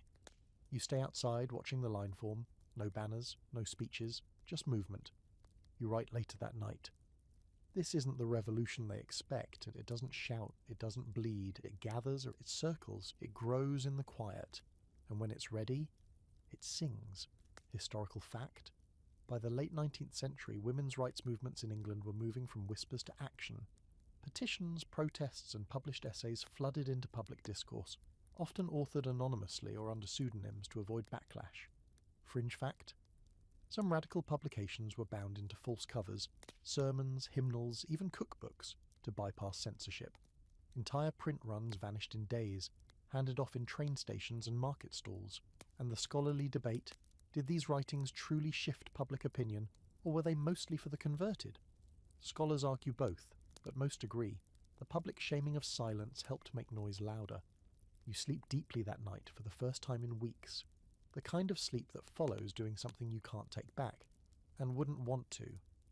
It ends the way these things often do, not with a bang, but a knock at the front door. Not gentle, not neighbourly. It's the kind of knock that brings weather in with it, even on a clear morning. Your mother startles, nearly drops the marmalade spoon. Your father grunts, already bracing himself for some dispute about property, or the latest fire at the stables. But you know. Even before you rise from your chair, you know. You open the door yourself. Behind it stands a man in a crisp wool coat, clipboard in one hand, gloves in the other. Not police. Worse. A magistrate's clerk. He speaks your name, full and formal, and hands you a folded summons. Your mother gasps so loudly it's practically a confession. You read it once, then again. Simple language, politely accusatory. You're to appear at the district hearing house this Thursday next, to answer questions of your alleged role in the publication of indecent and seditious materials, which may be in violation of the Code of Decency and the Harmony of the Realm Act 1857. They found you. Well, not you specifically, not yet, but close enough. And this is how it begins. The system creaks open, just enough to let its boot through the door. You don't cry, you don't scream, you just thank the clerk in a voice so calm it scares even you. You shut the door behind you. In the hallway mirror you catch a glimpse of your face, still, composed, dangerous. You turn to find your mother halfway through a nervous spiral. "I knew this would happen," she says, pacing. "You and your books, your strange little friends, and that awful pin on your collar." "Thistle," you correct. "Don't be clever," she hisses. "You're being summoned like a criminal." "I am a criminal," you reply. "Apparently." Your father appears at the top of the stairs, thunder in his posture. "Is this true?" You hold up the paper. "Would you like to read it?" He does not. You leave them bickering in low, scandalized tones. You go to your room. You don't pack. You don't run. You write. They've finally heard us. The price of speaking was always going to be attention. Let them look. Let them listen. I'm not afraid of being seen anymore. That night, Mary sneaks into your room. No lantern. Just the soft creak of her shoes on the floorboards and the whisper of your name. "They're coming for more of us," she says. 2 others summoned. 1 house searched. "They're scared," you whisper. She nods. "Good." Harriet appears 10 minutes later, holding a bottle of brandy and a stack of letters. "Contingency plans," she says. You sit together, shoulder to shoulder, knees pulled up like girls telling ghost stories. But the ghost is real now. The ghost wears wigs and robes and calls itself the Law. Belinda arrives last. She doesn't speak. She just presses a scrap of paper into your palm, closes your fingers around it like a secret handshake. You wait until the others leave, then you unfold it.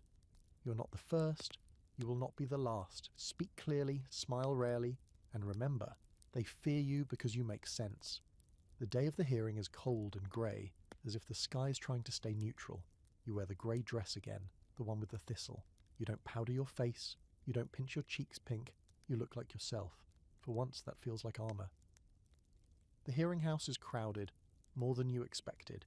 People pretending they're not here to see you, but failing spectacularly. You walk past them all, head held high, your boots clicking like punctuation. Inside, the magistrate is already seated. He looks like a mouldy sofa. Next to him, a clerk with ink-stained fingers. A constable leans in the doorway, arms crossed, trying to look threatening. Your name is read aloud. You nod. You're asked if you wrote the article. You pause and say clearly, yes. Gasps. Whispered outrage. The magistrate raises one eyebrow so slowly it nearly detaches from his skull. "I see," he says. "And do you deny its content?" "No," you say.